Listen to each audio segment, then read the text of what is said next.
at whatever time it is, 6:30. Regular meeting of the Johnson Selectboard, Monday, July 20th, 2026. First order of business is to consider additions or adjustments to the agenda. I have one, or John, go ahead. Yeah, I received a note from Tasha Wallace from LCPC. She's got a conflict with the meeting tonight. She has to be on the August 3rd agenda. Good, thank you. Any others from the board? From the public? Okay. Review of invoices and currently going on. Exciting is public comment and public announcements. Doug. So I submitted for the rail trail committee our work this on Friday, I guess. And we just set up 5 bike racks in town and events. The bike racks went to the Cold Spring, 2 by Jim's Coffee House, 1 at the one at Johnson General Store.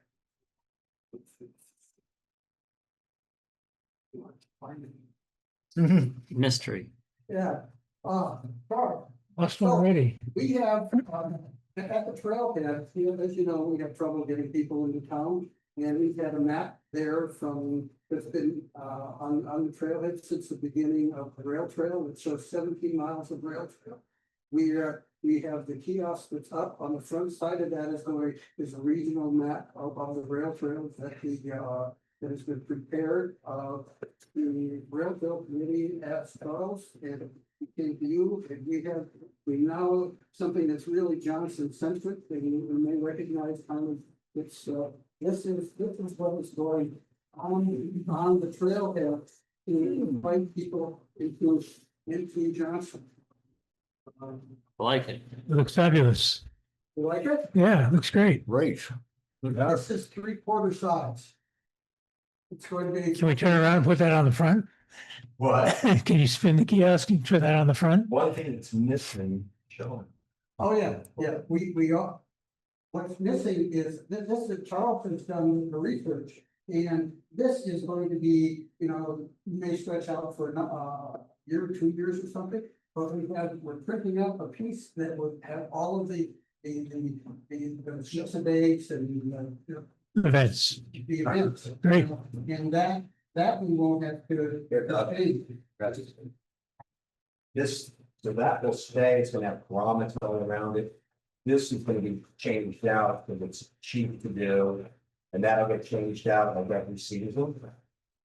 That'll go on the side, Nice. so Nice. it's cheap to do until the main map. Clean that up. What's also on that side of the kiosk is going up a Johnson Business and College Center map. So I find a. Want to show the public, just before we roll them up, show the public? Getting people here, Well, there's nobody in. That. Super. That's. Now it's gonna stay strong. So she's out to. okay. Here's like four. You should never forget, I went down there to double check the measurements, if it's gonna go to the printer, who's doing the grommets and all of this. That was like 12. I put there today. No, What's today? Monday. one day. If I was there, I'm like, no. 1 to 12, it was 12 by 50. That's great. Yeah. Well, those maps and the list of the events items are a great idea, so thank you very much for those. Yeah. It's good stuff. They're further public comment. Further comment, Mike? Yes, mine's on something else. I know the select board has got applications out for new employees for road foremen. And before you guys, just want to get fun. I can, whatever. Anyways, I know you guys got applications coming in. I want you guys to turn around and think of something before you hire. It's kind of important. Lake Johnson's growing, issues they've had with floods, blueprints, hiring, engineering firms, consultants, whatever. If we're gonna hire road foreman, where you're looking at your position. Excuse me, Doug? Hey, Doug? Doug? Yeah. You guys keep it down, please. Thank you. Sorry. Sorry, Mike. I'd like to have you guys consider something here. You may spend a little more money, we'll get it back in the long run. The industrial park projects that are coming on in here, the new lots that the feds are gonna inherit, their kids or whatever. When you're hiring this person in there, there's just a few things I'd like you from background myself. In construction, grading, that they have OSHA 10, they could run every piece of equipment that the town has, so you can, somebody that you're hiring, got to train. They have the skills for safety programs, they have computers and programming, so the town manager can turn around and receive it, you can get your paperwork, they'll just go on, they understand computers. And one of the most important things in here as a taxpayer, we've had issues before, is cameras. I had mentioned it when I was on the board before. Get some cheap cameras, stick them up 21 days and then recycle out, at least research them for fuel, for the outer grounds, if somebody breaks in, just to protect the town interest, that someone gets damaged or whatever. Is it an issue? More than likely not, but every 21 days you'll know. He has a problem, what time the guys come in? Is everything, yep, I just saw him before. Who's over there, whatever, when they broke in or kicked the door in or scratched the equipment or whatever. Just when you're thinking of this position that you're hiring, they really gotta be above it. I mean, we really need somebody who's gonna overtake them, no safety, does whatever. And that the taxpayers know that guy is responsible. It's not somebody off the street, yeah, I want a job, yeah, I got a CDL, off we go. You guys know because you've been in those trucks, you see what it is, and we have a lot of liability. And then our employees too for safety. So. I don't know what you're looking for people, don't even know who they are, don't care, no, I ain't looking. So anyway, so I'm just saying, all this stuff that's in here, we should really look at this, because it is a big deal, if we train them for it, they have a bad incident. And the last thing I was gonna bring up, this same position. We've got a project down here, that's already 3 years, we were promised in a meeting that it would be up and running the next spring, ain't happening. We also had a foreman to do this, to go over and say, did they put the right pipe in? Is it the right thing? Yes, we have a clerk of the works and oversee it, I get that. They may be able to see something else that we don't. Or if they can't finish it, our highway doesn't finish it, and they have slow time. I'm just saying, I want to have somebody in the town that can look out for, it, especially setting grades, cuts and fills. And you can drop a set of blueprints off and say, yep, can you build this? And I know you guys are saying that's a lot of money, not in the big picture, it's not. If we had somebody who's looking out for our interests, it is a big deal. And back to this over here, has anybody seen prints, designs? Are we coming out to bid? I know it's over a month last time I was here. I mean, this winter, I think you're gonna see guys hungry. I know guys that are hungry right now in construction, big. You may have the same thing you got down there, 1.3, 1.2, and it went for 4.4. Guys, you may be missing a window if we don't get going. I don't know what it's gonna take to push it, but you guys can do it.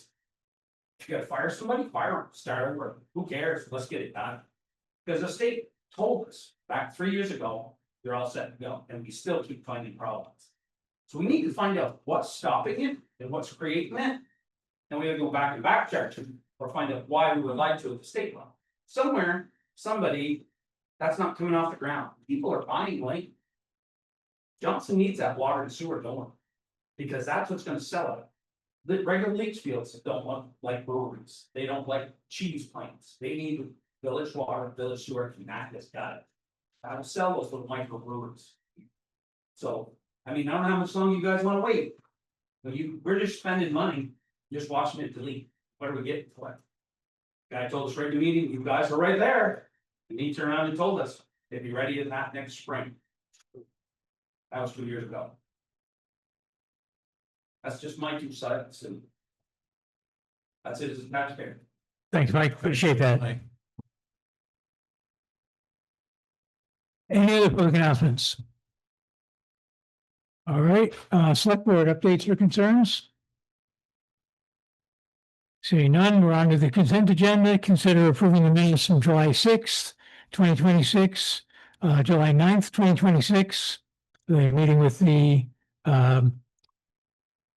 ESC, and also to appoint Dan Noyes to the Julian Scott House Task Force. I would motion to approve the consent agenda with an addition for retroactive approval for Tuesday Night Live purchases. As an addition. Retroactive approval of what? Tuesday Night Live expenses? Oh, okay. So expenses? Okay, Second? Any discussion? All those in favor, please say aye. aye. All those opposed? Abstain? Okay, the ayes have it. Thank you. All right, clerk and treasurer's report. Lydia, you are up. The first thing I have is the completed audit from RHR Smith for 2023 to pass around. I'll put that on our website too, as long as there aren't any objections. This week, I'm sending Jim Barlow new tax numbers for tax sale. We just added interest last week, so I'll get him the updated figures for him to move forward with that. He also has 2 village properties that he's looking into that are also town properties. We did get reimbursed almost $350,000 for the VEC stormwater project. That's a little more than half, so we still have another reimbursement coming. And Nicole, who's the finance director for LCPC, sent me reimbursement for Holmes Meadow, which I think should be the final one for Holmes Meadow this week too, to submit to the state. So we did receive the last payment for Home Meadow? I think this is what this is for, Okay. so I've got to send it to the state, figure out how to send it to the state. You have that in soft copy? Like, you want me to Like email it? PDF? Yeah, I can send it to you. All right. Next, I had talked about investing a little bit, and at the same time, we have a plot cemetery CD coming up for renewal for Community Bank. The best rate is 3.15% for 7 months. So I think we'll let that roll into that, because we don't use a lot of money out of plots. We don't use any money really out of plot cemetery. I'm sorry, I missed something. Start that again. We have a plot cemetery CD with the Community Bank. Okay. That's ready for renewal. The best rate right now is 3.15% at 7 months. If you go longer, the rate's lower, obviously. Yeah. But we don't use those funds often, so I think it's fine to let it roll at the higher rate for the less amount of time. Those are tied. What's that mean? It's like cemetery maintenance, right? Is that one? This, Jody thinks is plot cemeteries, a plot cemetery one. Yeah, but that specifically, I think could only be used for like stone repair and fence maintenance. I'll have to check. it. Everybody's looking at me like I got 10 heads. That's great. We spent 10 grand fixing the stones there. Where did that money come? Summer. That Right. came from our general Okay. budget. Is So the we- CD the best place to have it as opposed to a high rate It's account? hanging out, yeah, Invest it and find out how we can spend it next time. sure. There's not a ton, it's at 23,000 when Yeah, it matures at the end of the week. Any concerns? So then we also John and I talked about maybe looking into more investments for our general fund once we get our first installment of taxes next month. So we can maybe make some money. I reached out to the state PVR guys because there are 6 or so properties that closed after April 1st, which is when the state recognizes property ownership for buyouts. They recommended that the town go through the proper procedure of applying for abatement and not just like not abating the taxes, because the taxes were billed in full at the homeowners on record as of April 1st. We can't abate taxes. I know, but the select board can apply for abatement. I know you can. We're not gonna apply for it. The landowner could apply for an abatement. Well, it's the town. Is the We owner own it? now. Oh. Yeah, it's been These are buyout, So as of April 1st, do we Great. still, right? do we own it as of April 1st? No, I said we pay the bill. but they're not. The taxes were billed to the prior owner because they were the owner as of April 1st, but they're the town's properties. Right, it closed after April 1st. Yeah. Now, even if we abate it, we're still on the hook for paying the educational taxes, aren't we?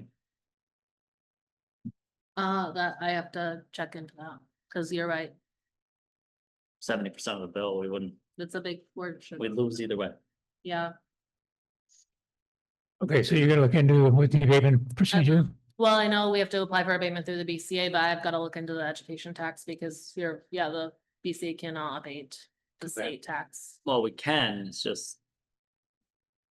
then I think we have to pay We end it. up on the hook for the liability either way. Okay. And then the last thing I had was at the last meeting, during personnel policy discussions, we were talking about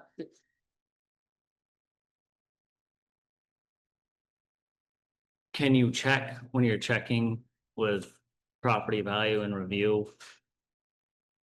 If. Even though we did not own the property by July 1st, if those properties are eligible for the state grant payment in lieu of taxes. oh yeah, I think they should be, but I will check.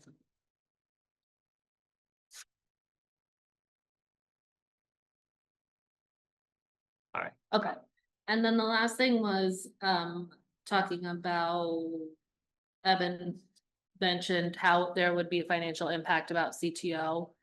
And he clarified with me that he meant if we bought everyone out of our CTO right now, and that figure is just under $28,000. So that's CTO and sick leave bank and, Nobody has anything other than the first thing. okay, And nobody's really close. Yes. We're all I very, got, Susan sent me the hours that we have. yeah, I was gonna pass that out to the board when we go over the personnel policy. okay, great, thank you. Is that it? I think so. Questions? Did you say you have a version of this that? I can email it to the board. Yeah, That'd be please. great. I Thanks. requested 6 copies, 2 for the vault, Mhm. 1 for John.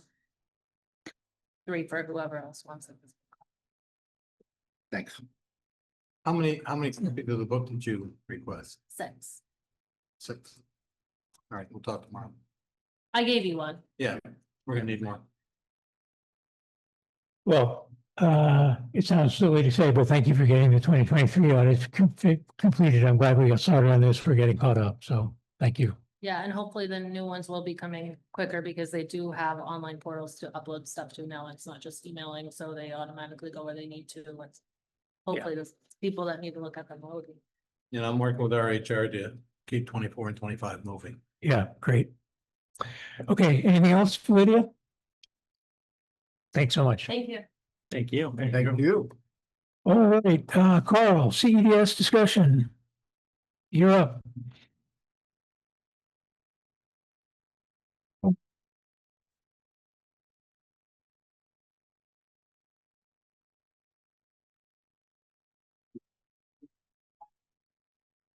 Yes, I brought you one, but I'll sign this one. Oh, you have one? I do somewhere.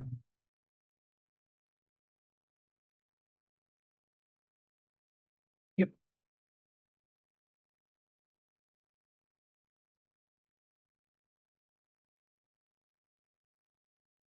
Hey, so you have my written report. I'll just add some updates and maybe a little bit of explanation to what was sent to you.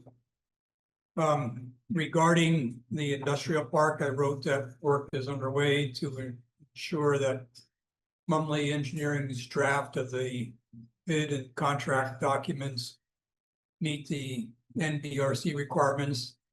They also have to meet the town's procurement policy. But one of the NBRC requirements is that the grantees comply with its own purchasing policy. So I've got to mesh the two together. I hope that by the time I get done with work this week, that I've got something done and sent back to Mumley for editing and producing the final set of bidding documents. That leaves the actual contract document, which is quite a bit longer, but it probably is a lot of boilerplate kind of language, and mainly what I'd be looking for there is mention of the various roughly 17 different federal executive orders and sections of code of federal regulations and so on that have to be complied with. I do have a question for you and maybe your action. your procurement policy says that bid openings will be held by the select board. And for this industrial park bidding, I suggest that you waive that and let Mumley and staff conduct it, because the bids have to be opened. The bidder and their address needs to be acknowledged. You have to look to see if there's a bid bond submitted, and then the unit prices for roughly 20 to 25 different items need to be read off. And that would be a lot of time. I believe we already made a motion for that. Well, I couldn't remember if we did or if it was about the trees. did, but.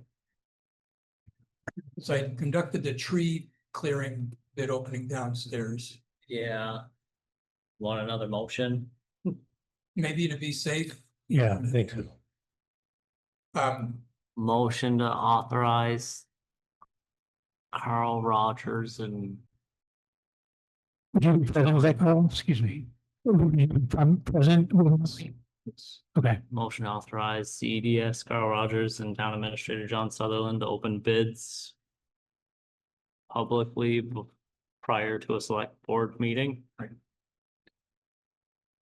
Second. I like it. For the industrial park. point of discussion. When you introduced this, you were saying Mumley would open them to record a lot of information. That's not what the motion says, is He'll that? be at the meeting.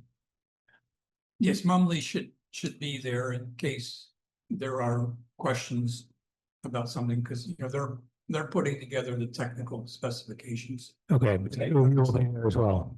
Yes. Okay, I have been working okay with them. okay, so we have a motion on the floor and a second. Any further discussion about the motion? All those in favor, please say aye. Aye. All those opposed, abstain?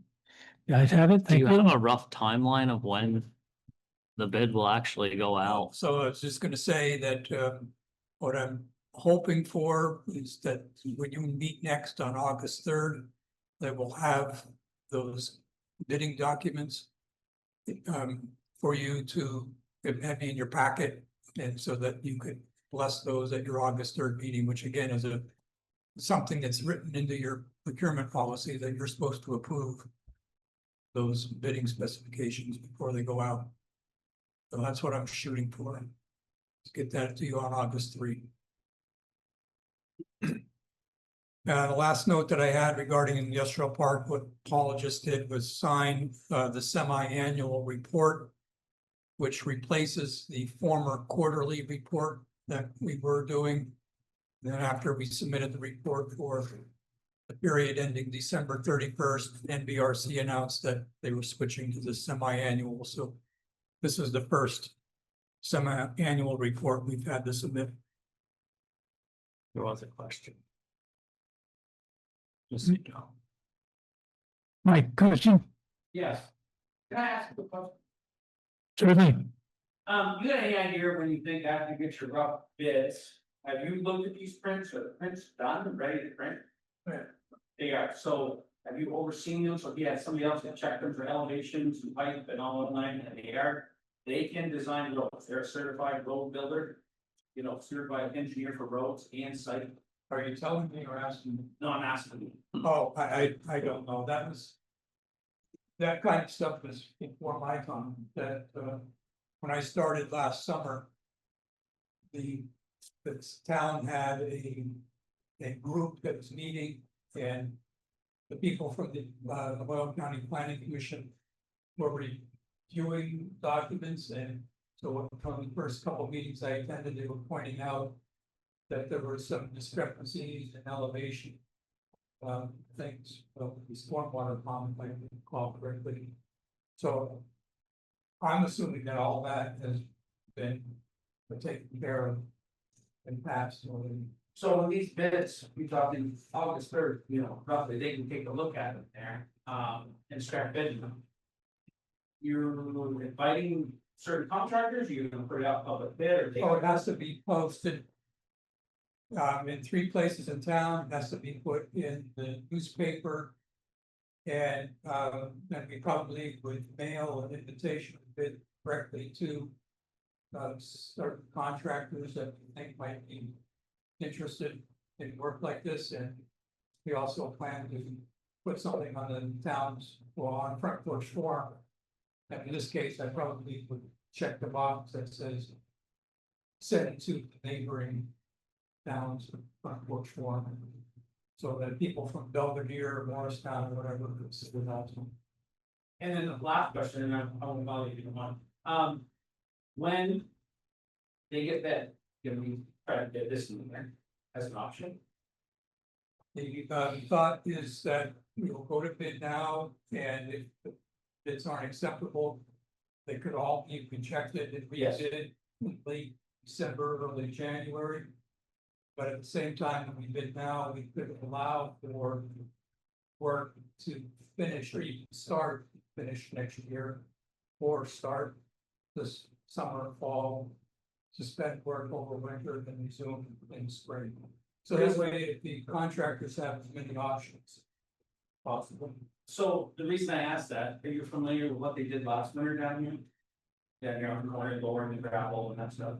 But those Homes Meadow? yes. Okay. Anyways, those contractors who were in that were all looking for winter work where they're meant, so they can lay it off. And that's my take, is the best time to put something out, in my world, is when you're looking for something for guys, and your prices would be all, which you just took the part of it, which 1.5, 1.2, went to 440, they kind of do for their guys. So this could be the same thing, they could still do it in the summer if they wanted to, but more than likely, unless flu goes crazy, they'll bid it aggressively if they know they can have it in. Yes, it's intended to start the season if that's what they want to do. And that way they could be working for the winter. if they choose to do that. And the next question I have that I'm out of here. You're bidding this two parts, the whole project, and then you're bidding it as one road being as a option. Still doing that, guys, or you could bid the whole thing and take one out? We're bidding Road A with Road B as an add alternate. So you're telling me if somebody came in with a good number, they could take the whole thing, Yep. the number was good.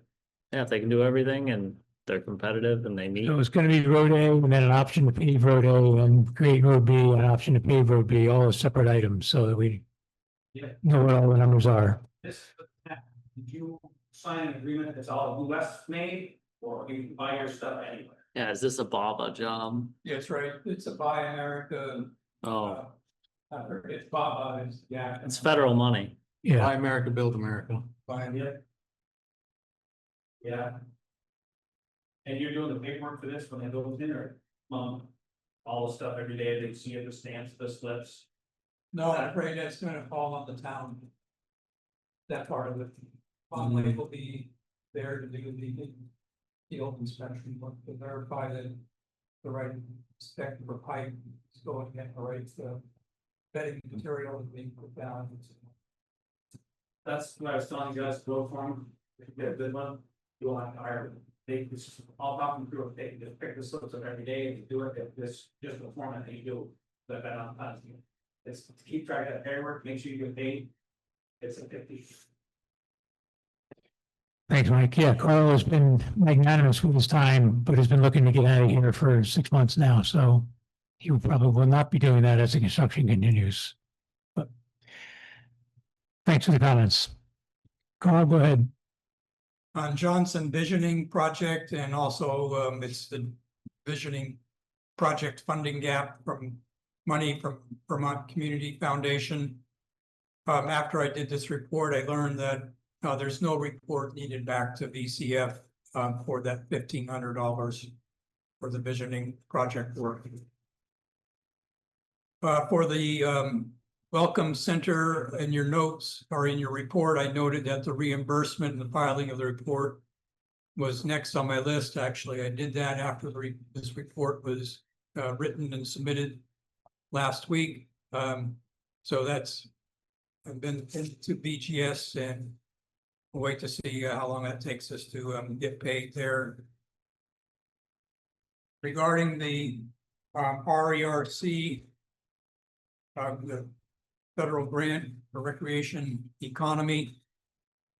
The steering committee has scheduled a meeting for this coming Thursday afternoon. At that meeting, they'll finalize their itinerary for the community tour on Thursday, the 27th of August. And that will is what we'll be discussing with the planning assistance team during a phone call on August 6th. And I'll take this opportunity again to invite all the select board members to attend and try to talk up this planning process with your friends and neighbors or relatives and business associates or whoever might have some connection here in Johnson. More people that attend and participate, the better. And people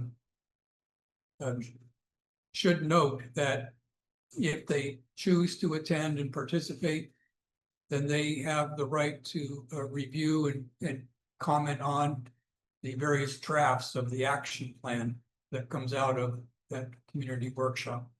So it's not like the steering committee is just going to make the decisions about this. Anybody who attends becomes sort of part of the town's committee for reviewing that action plan. Regarding the stone steps, I did contact the state to ask about that grant project deadline, and the state did confirm for me today that the deadline is December 1st of this year. So we, we're waiting for the Act 250 permit now, but Didn't we receive that? Hmm? Didn't we receive that? What's that? Act 250? No, I submitted the application, then I got back just a what they called it, a notice of initial filing. Is that what that was? Yeah. So now our 30-day window's ticking. So anyway, the deadline is December 1 to have everything wrapped up. But the advantage or the good thing for the town is that the actual work out there could take maybe 3 days. So we can get work on the specs, get it out to bid, get somebody lined up. As soon as the Act 250 permits in hand, they could be authorized to work. And it's also work that they could do in November. So it's not like we're pulling our hair out to try and meet the deadline, but there is a deadline there that we do have to keep in mind. Under the Vermont Community Foundation grants, letter B, the skate park. After I did these notes for you last week, I saw Casey Romero and she advised that there's about $1,700 left of that 3,300, and she has plans to use that for some smaller items and some supplies at the skate park, and she was not intending that to go towards your capital improvement project. Also for D, the Legion Field, I wrote to you that does not appear to be any progress. I have to apologize for that. It's a mistake that when I went out there and looked, I couldn't see anything, but I later learned that the electrical line was installed, but it was installed through the disturbed area because of the library project. So just looking, I would have been able to tell that somebody had dug and laid that electric line back to the bandstand. So that has been done, in case you haven't heard before. And that's all that I had to add to the written report. Any other questions? Nice report as always. Thank you. Thanks, Carl. Thank you, Carl. Yep. See you guys. We'll see you in August, right? With the bid documents. August 3, yes. All right. All right. Thank you, Carl. Thanks, Carl. Mike, thank you. All right, next item. Where are we? Industrial Park update, consider and vote. Mike, this is an item you asked me to put on the agenda. Do you want to take the lead? Well, I'm probably the odd man out here.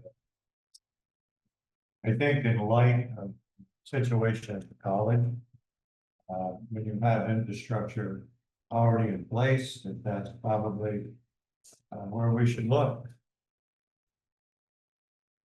I just wouldn't sell the industrial park for housing lots or sell it to a developer.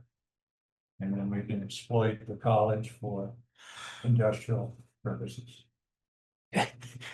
Might not want to use the word exploit. Is that a political thing? Yeah, they might not take it as intended. The obvious problem, we have to pay back the grant. What's that? Wouldn't the obvious problem be we have to pay back the grant? So we haven't really received. We'd have to pay some money back, but look at the money that we're gonna have to spend. Look at the money we're gonna have to borrow to complete this project. Look at the taxes that we're gonna put on the townspeople when many townspeople thought that there'd be no burden on the taxes for this project. So, you know, in light of the college, I mean, when this whole thing was started, we didn't have the situation at the college that we possibly take advantage of. That being using that property for industrial purposes. So there comes a time that you have to calculate the cost. You know, how much have you spent? How much are you going to spend? Or would it be cheaper just to get out of it now?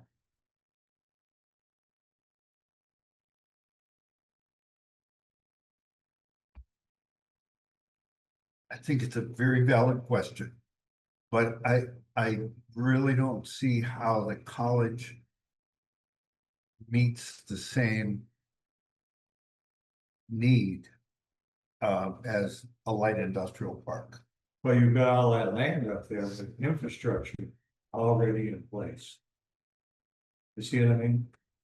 You don't have to run a water line. You don't have to run power. You don't have to run roads. The college is not going to be the same college as it was 20 years ago. No, no. And there's a lot of space up there that can be used. If the college were willing to have it used that way. That's true. But it's something we need to explore. Unfortunately, you know, I guess we're beyond the point of that now. There's so many balls that are already rolling now, to try to stop them might be very difficult. Just talking tonight about going out to bid, everything else. It's just something to think about. Day late, the dollar short of it. Yeah, well, I mean, you do have a point. Certainly, we didn't know what the college building availability and so forth, when we started the industrial park conversation eons ago. That's certainly true. If we were to sell it to the industrial park property to a developer, either we have to sell it cheap so they could put in the road and the power and sewer and so forth, or we'd have to do that anyway. Could they piggyback on some of the things we've already done? Yeah, we have plans. We could hand them over probably worth something, but if they, depending on how they want to use it. So how are you suggesting we consider this? How do we go forward? That is the dilemma there. I mean, I don't have a plan. I told you last meeting that I'm having second thoughts about the whole thing in general.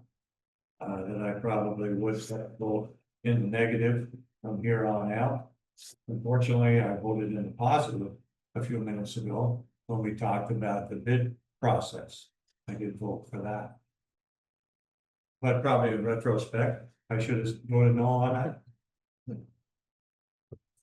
But you would have had 3 people anyway, so. Yeah. But, you know, as far as the nuts and the bolts, I don't have all the answers for it all.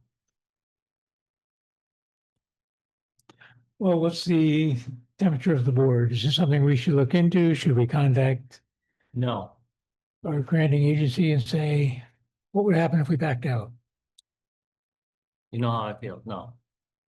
This is We should say, a fruitless conversation. In the Okay. 10th hour. Love I it. have. Love it. Well, I have. Peter? I think we've moved along too far. Might be 11:30. There you go. Okay. This chair is broken. Well, appreciate your thoughts, Mike, because it's certainly the cost is a concern for everybody. No question about that. It will be interesting to see what we get back for bids. And we'll have maybe a better idea where we really are. Wonderful. Any comments from the floor? Okay. Next item is discussion about events, forming an events committee. And we have a discussion, consider vote. Adrian had put together some tables for us, a Johnson Community Events Inventory. And I won't read the whole thing to not prolong this, but it includes Green Up Day, Plant Swap, Touch a Truck, Tuesday Night Live, Pizza Oven Bakes, skate park activities, soccer camp, swim lessons, community swim, Blueberry Festival, which is not really the towns necessarily, but and Johnson Jubilee. And the concern I think that she's registering is that our volunteer pool is shrinking, and one of the items that brings us immediately to head is the Jubilee. Currently, we have no one willing to step up and run it. We don't have a committee for it. And so that's in danger of not occurring. And that's been a really nice event in town for, several years. About the Jubilee specifically, I agree, it's a great event. If we look at historically, I do worry about the town just taking on everybody's. It was the businesses that ran the event, so the businesses supported the town, but the town also supported the businesses. That was very similar to a request we got 3-4 years ago for an Easter egg hunt. Because there used to be a huge Easter egg hunt for the community on Route 15. That was a business supporting an event. Community purchased it to support the business. And there was a request for that to be a town run event. I think it's taken a character of its own, and that's great. I don't really know where I'm going other than it seems like private events are being shouldered by the town.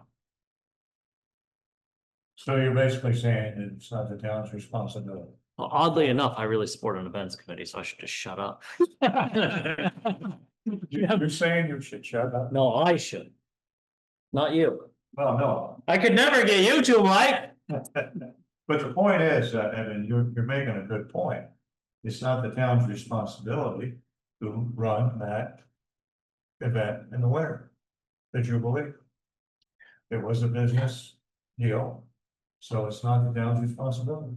That's not the point I'm making. Kind of are. I don't think it's really the town's responsibility, but I don't know that it isn't something that we should make the town's responsibility. I personally am in favor of events committee. I'm not sure I would break it down the way Adrian has laid it out. But I think if we had an events committee that focused on one major event every season, like the Jubilee, but we had one in the spring and summer and the fall, maybe the Blueberry Fest is the one in the summer, specifically to engage the people in town and to bring people into town, I think that'd be a great thing. And I think that is the town's business. It's in our interest. And I think the rec economy program may well feed into that. One of those events might be, who knows what, a bike race, a canoe race, something. Yeah, I guess I'm going to say it's not the town's responsibility. It's not the town's responsibility to pick up something that a business has started, but it may be something that we want to do. Paul, I was remarking to John on the way in. We are a very small town, and you look at the agenda that we have every month for 2 meetings. I mean, how much is this town supposed to run? How much is this supposed to take care of?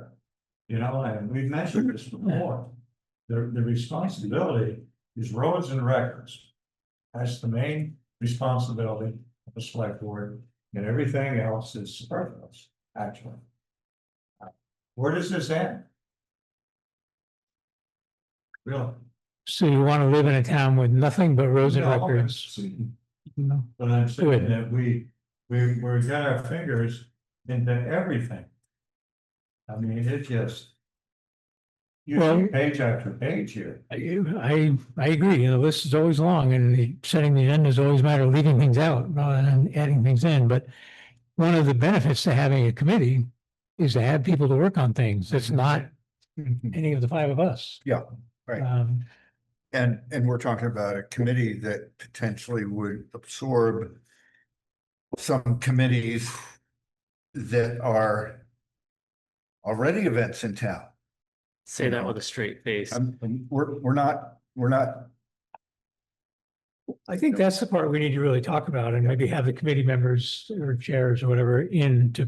Yeah. Because I'm not sure, I mean, the example that was used in Adrian's thinking was the Johnson Eats and the pizza committee in Johnson.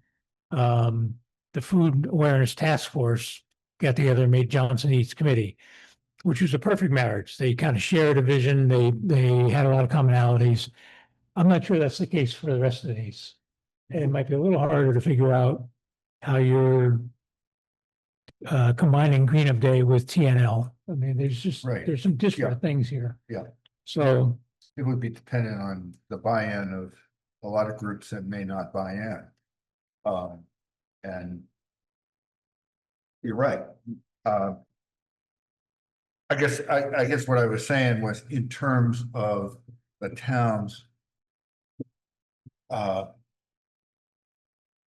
responsibility, we already have been taking responsibility for there being town events. We're not departing from that by forming an events committee. It's just, I'm not making my point very well. Go ahead. I think I agree with what you said about the advantages. Not quite sure how to pull it off.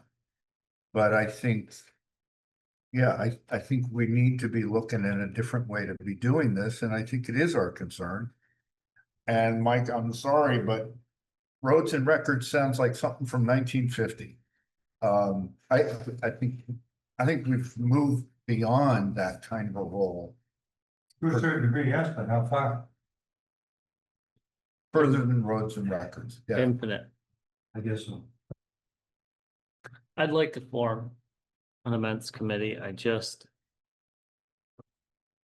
don't want to absorb other committees without input. I think this was an idea of mine 2 or 3 years ago. I guess I always get a little, when I brought up the Jubilee, it was a private event. Mhm.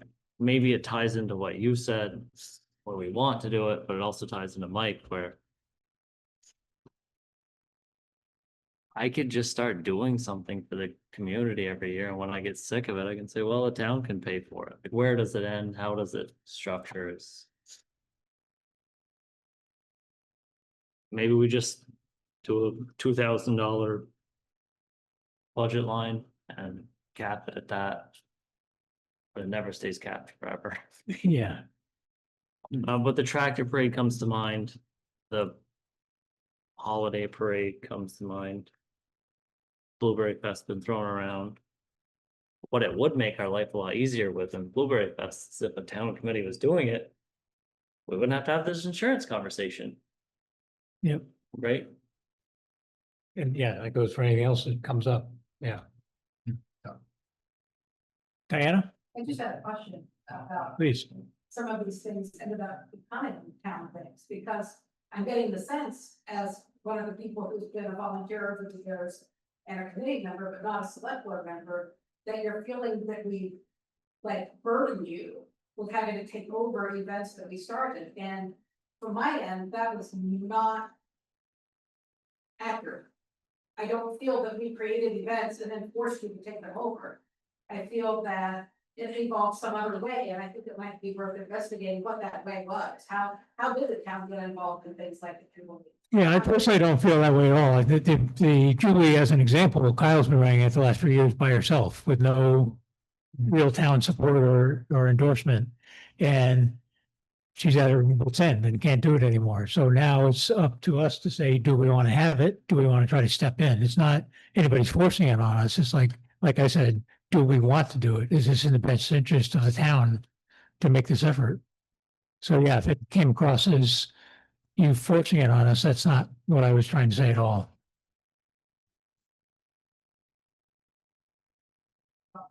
But there's no end, you know, it means they're forcing us to do these things, and I guess I feel like that's a little unfair, but. No, the perception is what, that I was kind of talking about. That maybe certain things have been started by other people, and then it doesn't happen, and then they say, well, it's the town's fault, it didn't happen. See what I mean? If it was started by somebody else, and run by somebody else, it wasn't a town event to start with. So I just want to make sure that the town is insulated from any bad press, so to speak. Because it's pretty easy to blame the select board for many things. We're Things gonna, don't go right. Heaven knows we usually deserve it too. and I'm sorry if it came across that way. It's more than just events. It's every year more and more pressure comes to the board for the town to support everything. In an ideal world, we would be a very wealthy town, and we would be able to support everything. I guess it's the uncontrolled government growth that, I don't know if you noticed, there's just a lot of that underlying tone in my questions a lot. I think they're, like I said, 2 or 3 years ago, I had the idea for an events committee. Just thinking it out and discussing it. Other comments from the floor? Yes, ma'am. Fire away. An ash borer beetle event. They have events. One member of the select board was the chair of that committee. And then there was a secretary. I hope it wasn't me, because I've forgotten if I was. I'm kidding. And then as activities, the committee didn't meet regularly. They met informally and email, and they did a carnival. They were the kind of the legacy behind Tuesday Night Live, was the source of getting the public information out, the communications part of it. But the groups that worked on any activity were various groups from the economic development part that Diana mentioned last time. What's it called? Johnson Works. Johnson Works. Is that part, and then the United Church, the breakfast for the Witch Carnival, and Tuesday night Conservation Commission, all this big project. So things, different groups had a little piece of it, but they weren't running the event. They just ran their part of the event. It was one of the things that came up recently, fun event. And they ended up asking the Conservation Commission last minute to be a part of it because they needed insurance. And, you know, that seems like an easy thing to do, but a part of agreeing to do that, especially if you work with the tolerant folks, that somebody had to be there from the Conservation Commission from the event. And it worked out that between Noel and Lois, we were able to do that. But it's not the way we should be working. We should be. Nucleus, it goes out, the wheel goes out and it's put together. And of course, having a select board member, that was good help, but of course, it doesn't have to do that. But that went on for a long time, and then, so, Bonnie went to town, maybe didn't have any money. Because it was different, we were still doing the rest. It worked. Thank you, Lois. So to be clear though, with respect to insurance, if you get put in that position again, our insurance or attorney and insurance company, but to be clear that for insurance to cover it, not only do you have to put your name on it, but you have to be involved in the planning and the execution and all the way through. It's not a jump in at the last minute kind of thing. That's how we can get in trouble. articulate for the whole community, so and on the group. That's, that hasn't been, Yeah. here we are. It's one of those questions, if you ask, you get too much information back sometimes, but, well, thank you. So, Do we form it tonight or? I move we table it till the author is here to discuss it with us. I think that's a great idea, and I think we should think about how we might structure it, and who we can invite to comment on it and how it could fly. Sure. Okay? Yep. All right. Thank you very much. Next item is a library update.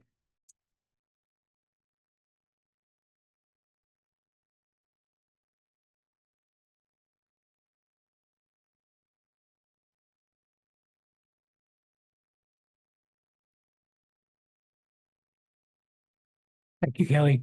Yep.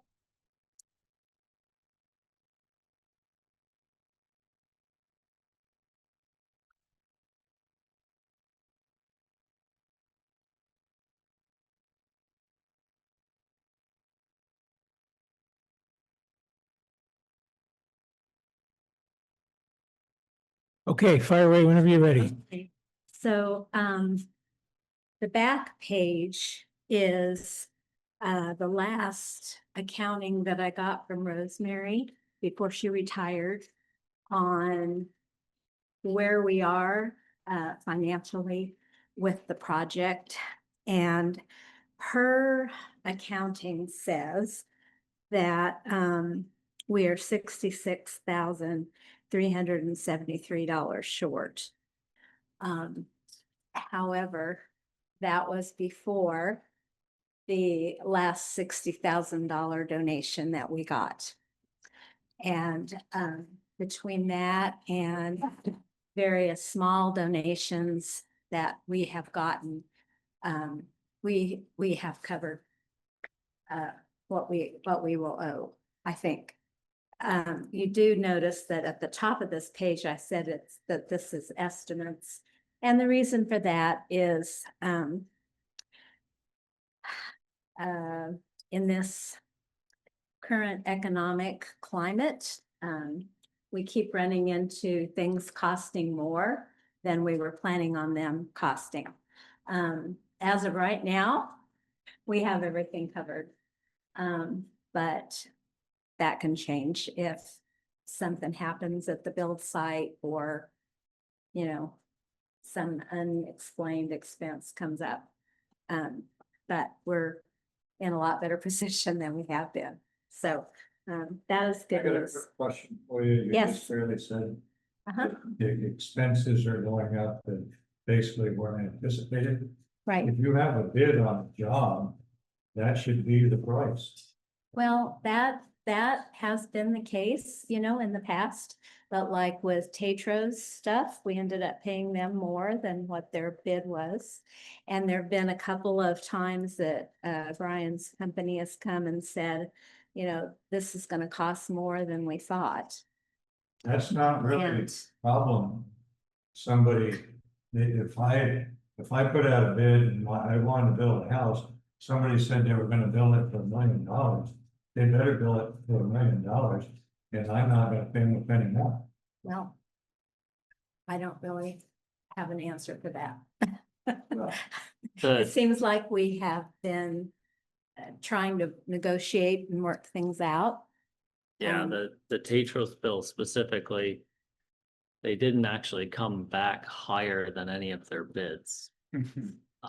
We didn't want the hydrant put in, and I don't believe that hydrant for the bread oven should have been charged against the library. They're two separate items. Yeah, the hydrant had to be reconnected because of the library. Okay. And they had a like per foot cost for the interior drainage that it was a unit price and they just told us the number of units they did. Yeah. we got a rebate back from Tetro, too. Oh, we Okay. did, that's right. $10,000. Well, So. How about? Can we just ask questions after? I feel Yeah. like you started talking and I started talking. I just want to get it out while it was still fresh okay, when you were talking about it. okay, well, let's see. Oh, the other part that I haven't told you about is that we had a meeting a couple weeks ago with the Vermont Department of Libraries. And they said that some of their projects have come in under budget. And so there is extra grant money and they are setting that aside for our project. I got an email from Mark McClary today, and he does not have a number yet on exactly how much that will be. But I expect that it will be, it will help us. So I think, because we have everything covered pretty much, and because we have the extra money coming from the Department of Libraries, the trustee board would like to request that we put the cupola and the granite steps back in our project. I don't have what that cost will be. But I feel confident that we will have the money to pay for that. I think it was 40,000 in the original contract. That was the cupola. That was the. That was the cupola. 22,000, I believe. Okay, I think so Steps are 25,000. 25,000, okay. Anyway, we have, like I said, we have extra money coming from the Department of Libraries. We have smaller donations that continue to trickle in, and we have other plans for more fundraising down the road when we get in the building. So I guess what I'm asking is if you would consider putting the granite steps and the cupola back in our plan. I think that they finished the roof. But the framing for the cupola is there. Brian put it in, because, we have money maybe coming from Becca Balance office also. And so we were kind of planning ahead for maybe next summer. But I think we'll have the money before then. So. Mr. Chairman, are we ready to talk now? Sure. Okay, Evan. Kelly's so nice. I wanted her to get her speech before the naysayers took on. As you recall, I supported the granite steps from the very beginning, and I still do. But I do not support the cupola. I think you need to save that money because of all your other cost overruns. Because you're gonna have somebody crying that they need some more money for this or that, and then you'll have a little bit of a buffer there for that. Your steps are there forever, Yeah. as far as I'm concerned. Long after we're dead, those steps will be. But I don't see any use of the cupola. I think it's just a waste of money, so. It may look nice, but we're good. The steps specifically, I remember it was a brief 2-minute section of our meeting a while back where we said maybe we still had the old granite steps. Do they still exist somewhere? That's just a generalized question. It doesn't. There's some granite kicking around at the back of the construction site, but I think nobody's really had a handle on what kind of shape it's in. I think some of it might have been broken. Well, they would have had to take those out before they moved the building. Right? Right, yeah, yep, So it wouldn't be at the back of that site, would it? the new site, yep. Yep. Go back there. I thought they were stored somewhere. I think they probably just manhandle them, but they got done and they got damaged. A question I do have, Mhm. or I guess I have two. Did the Department of Libraries indicate how much more grant funding there would be? Um. Well, when Kathy, the librarian, was here, she did tell me that not only is there grant money available, but they have a staff member that left. And there is that staff member's salary that they also are including in the money because it's extra money that they have. And she told me that our part of that would be at least $30,000. I don't know how much the other part of the grant money will be, but I do know that they're very committed to seeing that none of the money goes back to the treasury, that it's all used for libraries. Yeah. Nuance that one a little bit better. Technical stuff. Oh. And it, you'll lose it, and that's why. And you- red taxes keep going. Anyway, You had, thank you. You have, get a general. yeah, I don't know. idea. As soon as I hear from Mark on how much it will be, I can let you know. That'd be awesome. But right now, I don't have that number. You had indicated some change orders with back 40. Well, we'll have to put it back in the If it contract. were these, but we have approved one change order Just one for the whole for project. the whole project. And that was for Um, shimming, I'm Something, pretty yes. sure that that's reflected in this. but, and I think. I revenues- believe it's in this.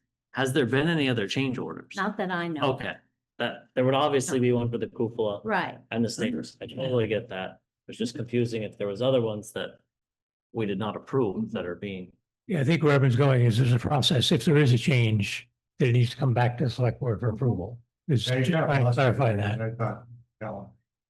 Your cost overruns. so. Yeah, I was Yeah. cost overrun. I'm like, we didn't approve it. Well, it just seems like things cost more than we thought they were going to.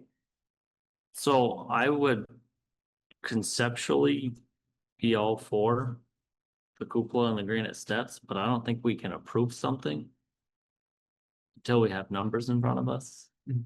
I mean, I could make a motion to authorize the town administrator and or the town treasurer to work with the library board on putting out an RFP for this change order. We can't really approve costs if we don't. That's not guaranteeing the work will happen. I'm saying back to Paul's process, we have to have a number in front of us. So my question is, is this something that needs to be decided now, or can we get some more Well, firmer numbers? I think with the granite steps, if we could for sure decide on that, that hasn't been done yet. There's still temporary steps in the front. The roof those shingles are on. Yep. And it's watertight. And it can wait, the cupola could be put in next summer. It doesn't have to be, but I think we could save money if we plan for the granite steps. And, we don't have to pour cement steps and then tear them out. I guess To my put the- question is, between now and August 3rd, is it possible that we would have a firmer understanding of how much money might be available for the steps and the cupola? Well, all I can say, I don't know when the Department of Libraries will get back to us. But I was told that our share of the person's salary is gonna be $30,000. So I think that is a minimum that we will get. I think there will be significantly more than that. And they were very kind and helpful and suggested to me that they will, any donation money that we have spent on construction, they will reimburse us as long as the grant funds hold out. For money, you know, like, we went ahead and paid back 40 builders. Because they were withholding reimbursement funds because of the audit that was happening. And so we spent our donation money to pay back 40 builders before the grant money was all gone. Because of that. So, but anyway, they are very kindly offering to reimburse our donation money as long as the grant money holds out, so that we can have the donation money to spend on the project, maybe on things that aren't covered by the grant. You know, like shelving and that kind of stuff. 25,000 is part of the original bid. For the granite steps, Yes, you know, I would make the motion. For not to exceed the 25,000 in the original bid. So whoever would bid that, the general contractor would be responsible for that, correct? It's so funny how you remember numbers. I just remember it was 67,000 in aggregate. You remember 25 and 42. But anyway, that would be my motion. For the granite steps alone, for 25,000. So we have a motion on the floor. Do we have a second? I think it exceeds our procurement policy. $10,000, you have to try to get 2 bids. It actually has to be sealed, but whatever. It's a change order. Maybe our procurement policy doesn't. Personally, I guess I'd like to say, I think both these are a great idea, but I'm reluctant to have the board again be in a position of authorizing something where we don't have a firm price in front of us and we don't have the money in our bank account. We went down that road and we were all scared to death. Personally, to agree, we got out of that hole, but I really don't want to get back in it. So well, I don't, yeah. I mean, we have demonstrated that we can raise money. you have very well, no doubt. There is that. And the reason for that is because people in Johnson love the library. The library's done a phenomenal job. Yeah, no question Paul about it. covered, It's- Paul covered that well. I agree with you. That's why I was saying. Can we motion to get an RFP out there to keep it moving? That's not approving a project, that's approving, get us a price. So we, in Yeah, we- concept, agree with it, but need to know the numbers. So our procurement policy, the first level is $10,000 for RFPs. Is that correct? I think so. I don't have it memorized. You probably know better than I do. Yeah, you have to have an RFP and a sealed bid. Over 10. Why does Okay. it have to be an RFP versus a change order? Oh, you'd still have to have a request for pricing. Have to request the change order Okay, price, got it. right? All right.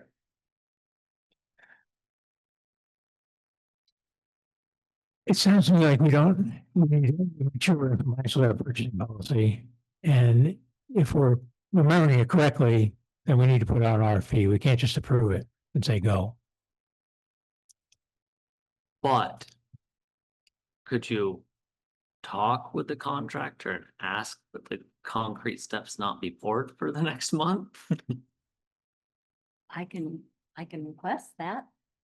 Obviously, can't hold them to it. We have a You know, contract. I don't know how long it's going to be until the Department of Libraries tells us how much money there is. Yeah. I don't know. I do know that the leftover money is going to be split between Johnson and Bristol. The Bristol project ran into asbestos and hazardous material when they were doing their renovation. And that's where their cost overrun came from. Hmm. So Are they aware of specifically what you're asking? And the Department of Libraries are they aware of the cupola and the granite steps and the, yes. okay, the specifics in the need.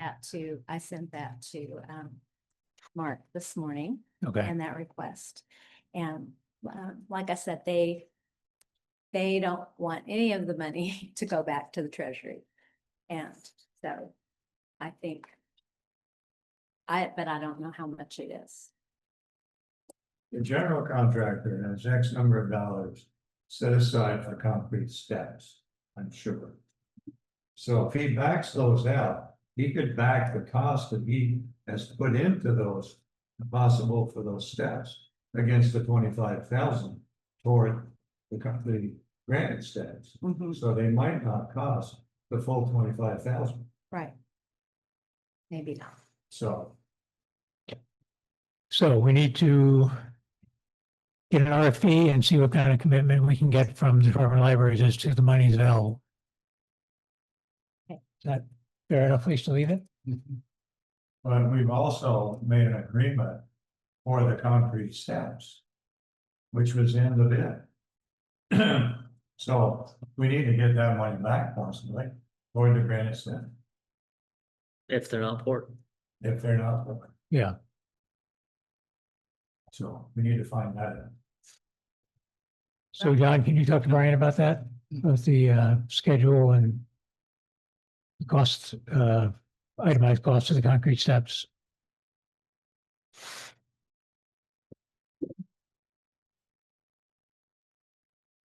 Anything else? Nope, that's all.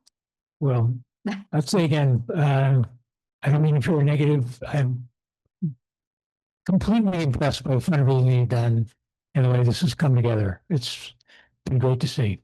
Oh. So, thank you. Yep.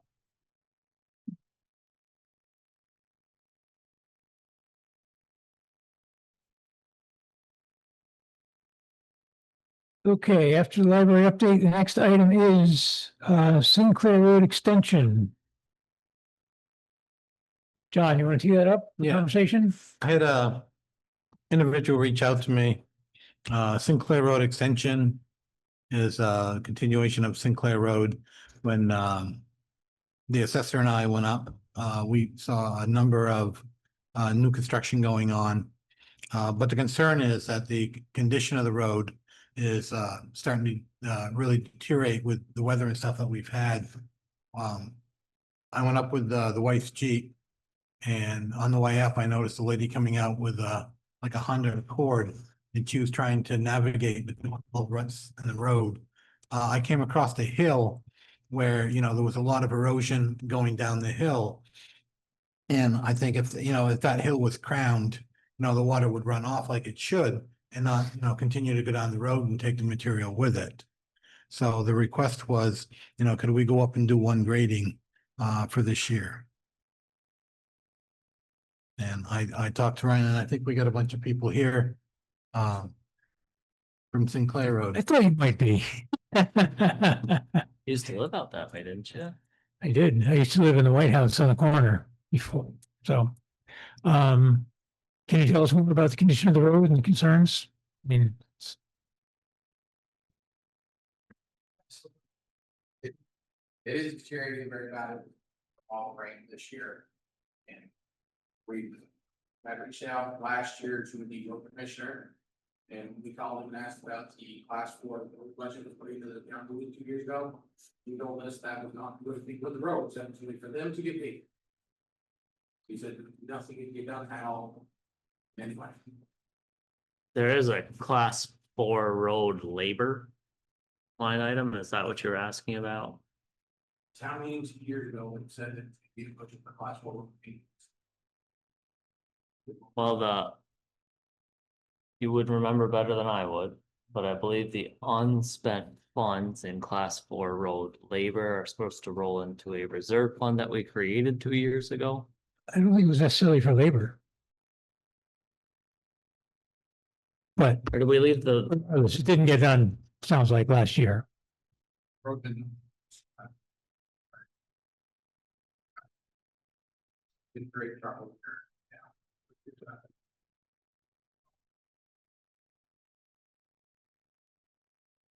Even you can't pass with a vehicle on the road anywhere. You can go over with the side by side. There's stuff.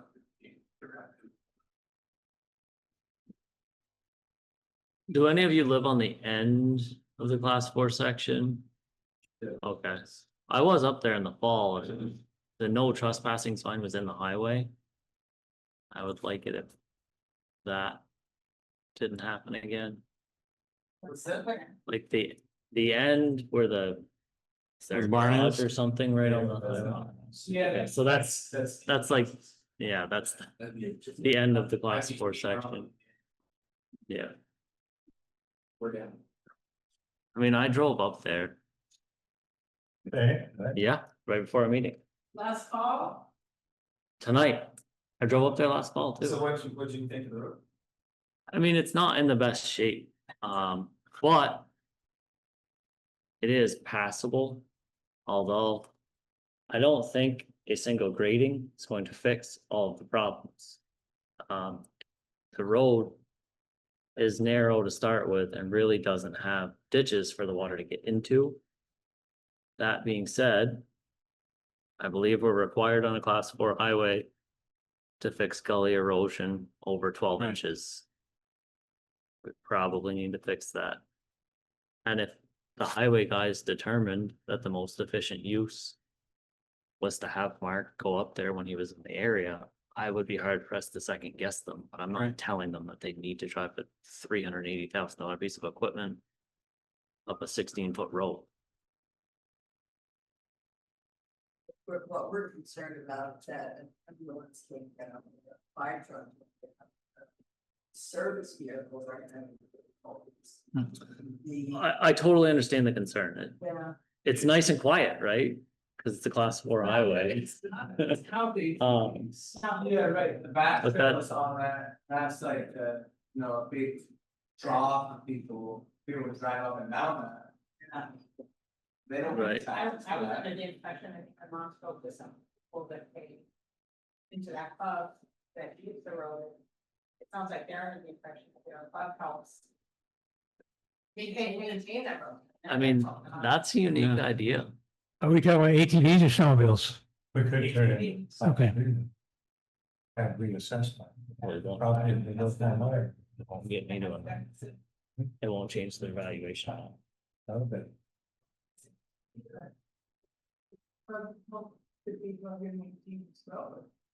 And, if I were younger, I'd be in one of those, so I got nothing against, sick particularly. But, they said they thought they were supposed to go. So, Well, that's a sticky one, cause it's Yeah. our highway right away. Right. Yeah, And if somebody else from a club were to do work in it. But that's an interesting one, cause the Green Mountain ATV Club has put, as far as I know, the last 5 years, more money into our class 4 road highways than we have. Class 4. Private road is not a town highway at all. If you went to the edge of Johnson, there's a road called Lenway Lane. If you drove out there, it's privately built, privately maintained, nothing to do with the highway. Sinclair Road is class 3 up until the intersection of Rocky Road. Then it's class 4 until Hyde Park. And a class 4 highway does not need to be maintained by the town. Unless there's 1 foot of gully erosion. The town does give gravel. Yeah, I was on the board last time. We gave 8 or 10 loads of gravel or something for it. For the I think the landowners last time. to maintain it. Gravel, they said it didn't have it gravel for us. Hmm. There's a neighbor who's You not were on the working board. to take care of the They road. give, they give gravel. And there's, I mean, like, the people who live on the road pay taxes. Right, property taxes, taxes to the town. But part of those taxes go to maintenance. Roads. A lot of people live up there. Yeah, I actually had the conversation with somebody that lived out there 2 years ago or so about the process that it would take to get that to a class 3 town highway. That went for a few emails. Kind of didn't happen. But there is a process to get it to a class 3 town highway. If that's what all the residents want. And I think ideally, that's where we to sure. And at this point, there's 18 people who live up there. there's 7 children under the age of 10 that moved there. So I think a lot has shifted in the past 5-6 years, just how that demographic, how the roads being used. So to move it, and if it can't be moved to a class 4. It is a class 4. Class 3. Can we come to compromise of some form of maintenance? Until we get to that point, essentially. The roads have changed Oh, yeah. Yeah. over just the last 2 years. The last, it's amazing what it's doing to the road. Not all of us have some special vehicles to navigate the road. But the washout, their trucks. It's amazing. I don't want their. I was gonna say, did you?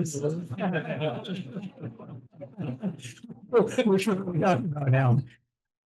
I live over on Rock Road. I wrote a draft class 4 policy for a different board, 8 years ago. When I identified a lack of consistency when it came to having a class 4 policy, class 4 road policy, and enforcing it. Adhered to it. You know, the road foreman was supposed to do an annual inspection and come up with a plan for the maintenance of class 4 roads. And that really went nowhere. The problem is that it's been a historic problem that's been worsening. And one of the things I noted 8 years ago was 26 years ago, all we had to do was call the road watching up and they'd come up and grade the road. And we live on Prospect Rock Road where there's a lot of traffic, like thousands of people a year use that road. And I identified a need to establish a policy that evaluated usage in addition to the 12 inches of erosion. You know, to have a criteria that's just based on 12 inches of erosion doesn't do justice to roads that are used in different ways at different times. And there's a lot of the road maintenance that happens other than 12 inches of erosion. And anyway, but that's a different point. But I think that the point that you made is 5 to 6 years ago, it really was different.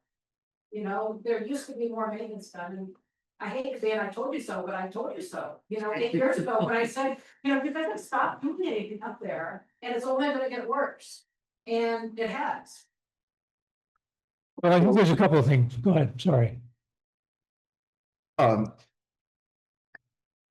Sounds like it's a bigger discussion than just maybe tonight's, but why can't we just get the grader up there as John suggested and make some kind of improvement without getting too deep in the weeds?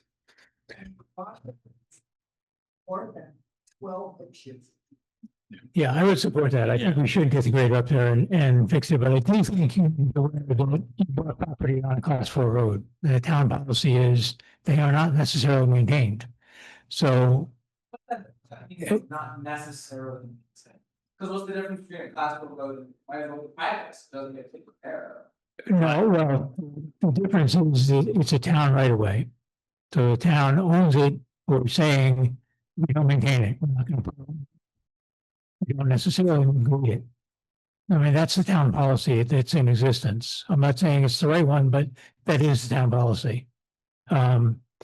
So I think we agree. I don't see any.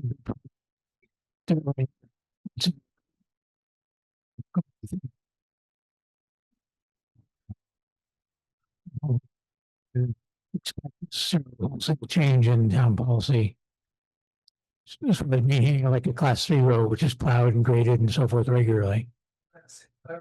Graded since the start of this year, probably 4 times. And so the graders in there. And I mean, I heard you say it's like an X number of $1,000 machine, which is definitely something else.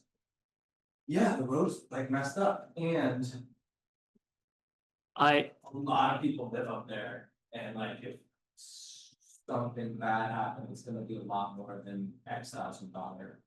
I mentioned the cost of it because I think the highway guys should use the piece of equipment that they professionally believe is correct for the situation. You know how long a grader is? Where are we gonna turn around? Right. Those are just questions. I don't need an answer. I did say there's gully erosion and we should be maintaining that. Right. As far as an agreement on town needs to grade it every year, I'm not there. I'm, So what is that? because it's a class 4 highway. And the biggest difference between a private road, class 4 highway, anybody can drive down a class 4 highway. If it was a private road, 100% private, you guys owned all of it. You could put up no ATVs or residents only, no trespassing. You could do all of that, but it is a public highway. You can't do that. Well, and I think that's what is frustrating, is that we pay taxes out of anybody in this town, yet we don't get service. Well, you, And I understand that with a class 4 road, I understand the bureaucracy around it. The fact is that it's a challenge onto the taxpayer that pays these full taxes, don't get the full benefit section. everybody in this town that pays taxes pays on an appraised value. So if the appraisers deem that your property is worth less because you live on a class 4 highway, you don't actually pay as much in taxes as somebody that lives on a class 2 highway. I can show you if you want. I have property on a class 2 highway. And I pay 3 times the taxes as a property on Reservoir Road. It's class 4 highway. I would say I pay full taxes and that lot doesn't. Well, But I understand what you're saying. I do. I'm just saying like it's. I'm Go on. father, 3 kids sort of 10. And it's stressful to think that an emergency vehicle could make up that road. And that's what I feel the major stress is terrifying. Traffic system, we have friends staying with another child, so that's the angle that we're going from as well, is that it's a deeper issue than bureaucracy of class 1 taxes. These are real people, we're working class people, we have families. And I feel like this is a time where the town should step in and take responsibility. I believe we all said That's that. it. That's it. I understand on paper it's it. Please. Fire truck. EMTs, ambulances. What type of fire truck, what day? Honestly, I'm not a firefighter and I'm not an ambulance driver. I think we have very dedicated people and they would do what they could. That being said, I believe I started this out with saying that there's gully erosion that we should repair. That's what the people that live on the road, you notice excessive gully erosion, need to call and say we have a gully erosion problem that needs to be repaired. That's a completely different conversation than, I'm sorry, I'm already hearing this. oh. I feel like I'm arguing, but I don't know why I'm arguing. Big offensive, but I don't mean to push you. No, you're I just not. want to be It's- privileged from where. Right. Yeah, it's the same. I've talked about Cotting Hollow before, right up Yeah, the road from you. We have 13 tax-paying parcels up there. I think we all appreciate where you're coming from, particularly the safety issue, and you did handle it perfectly by bringing it to John's attention, so you bring it to us, so thank you for that. The only part of what you said is that I would take exception to a little bit. You said the town should step in and take responsibility. It's not our responsibility, I don't think. You made the decision to buy a house on a class 4 road, given our existing policy. I do think the town should step in and help, because that's what we're here for. But to say it's our responsibility now, I'm not sure I would do that, but nonetheless, I fully support what Evan said.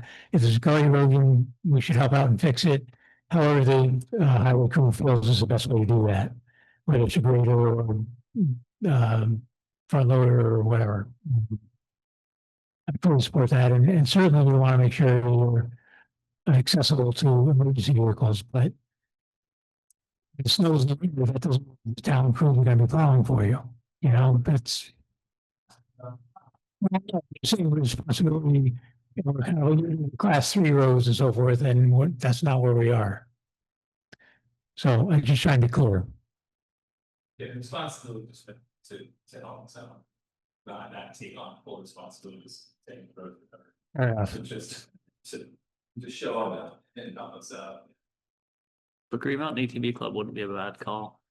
Maybe they'll buy the material. Okay, so we have a motion. Motion to what? Adhere to policy that's already in place? Just have the greater road.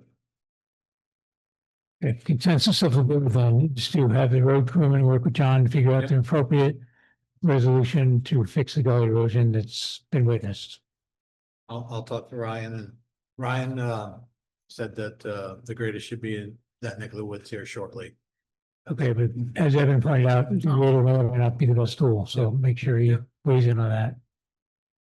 Okay, And for clarity, we do have $2,500 to spend. yeah. My question, Maybe someone should grab a piece of paper and pen and ask, write down. what a great idea. Thank you. John, do you have a scrap for Peter?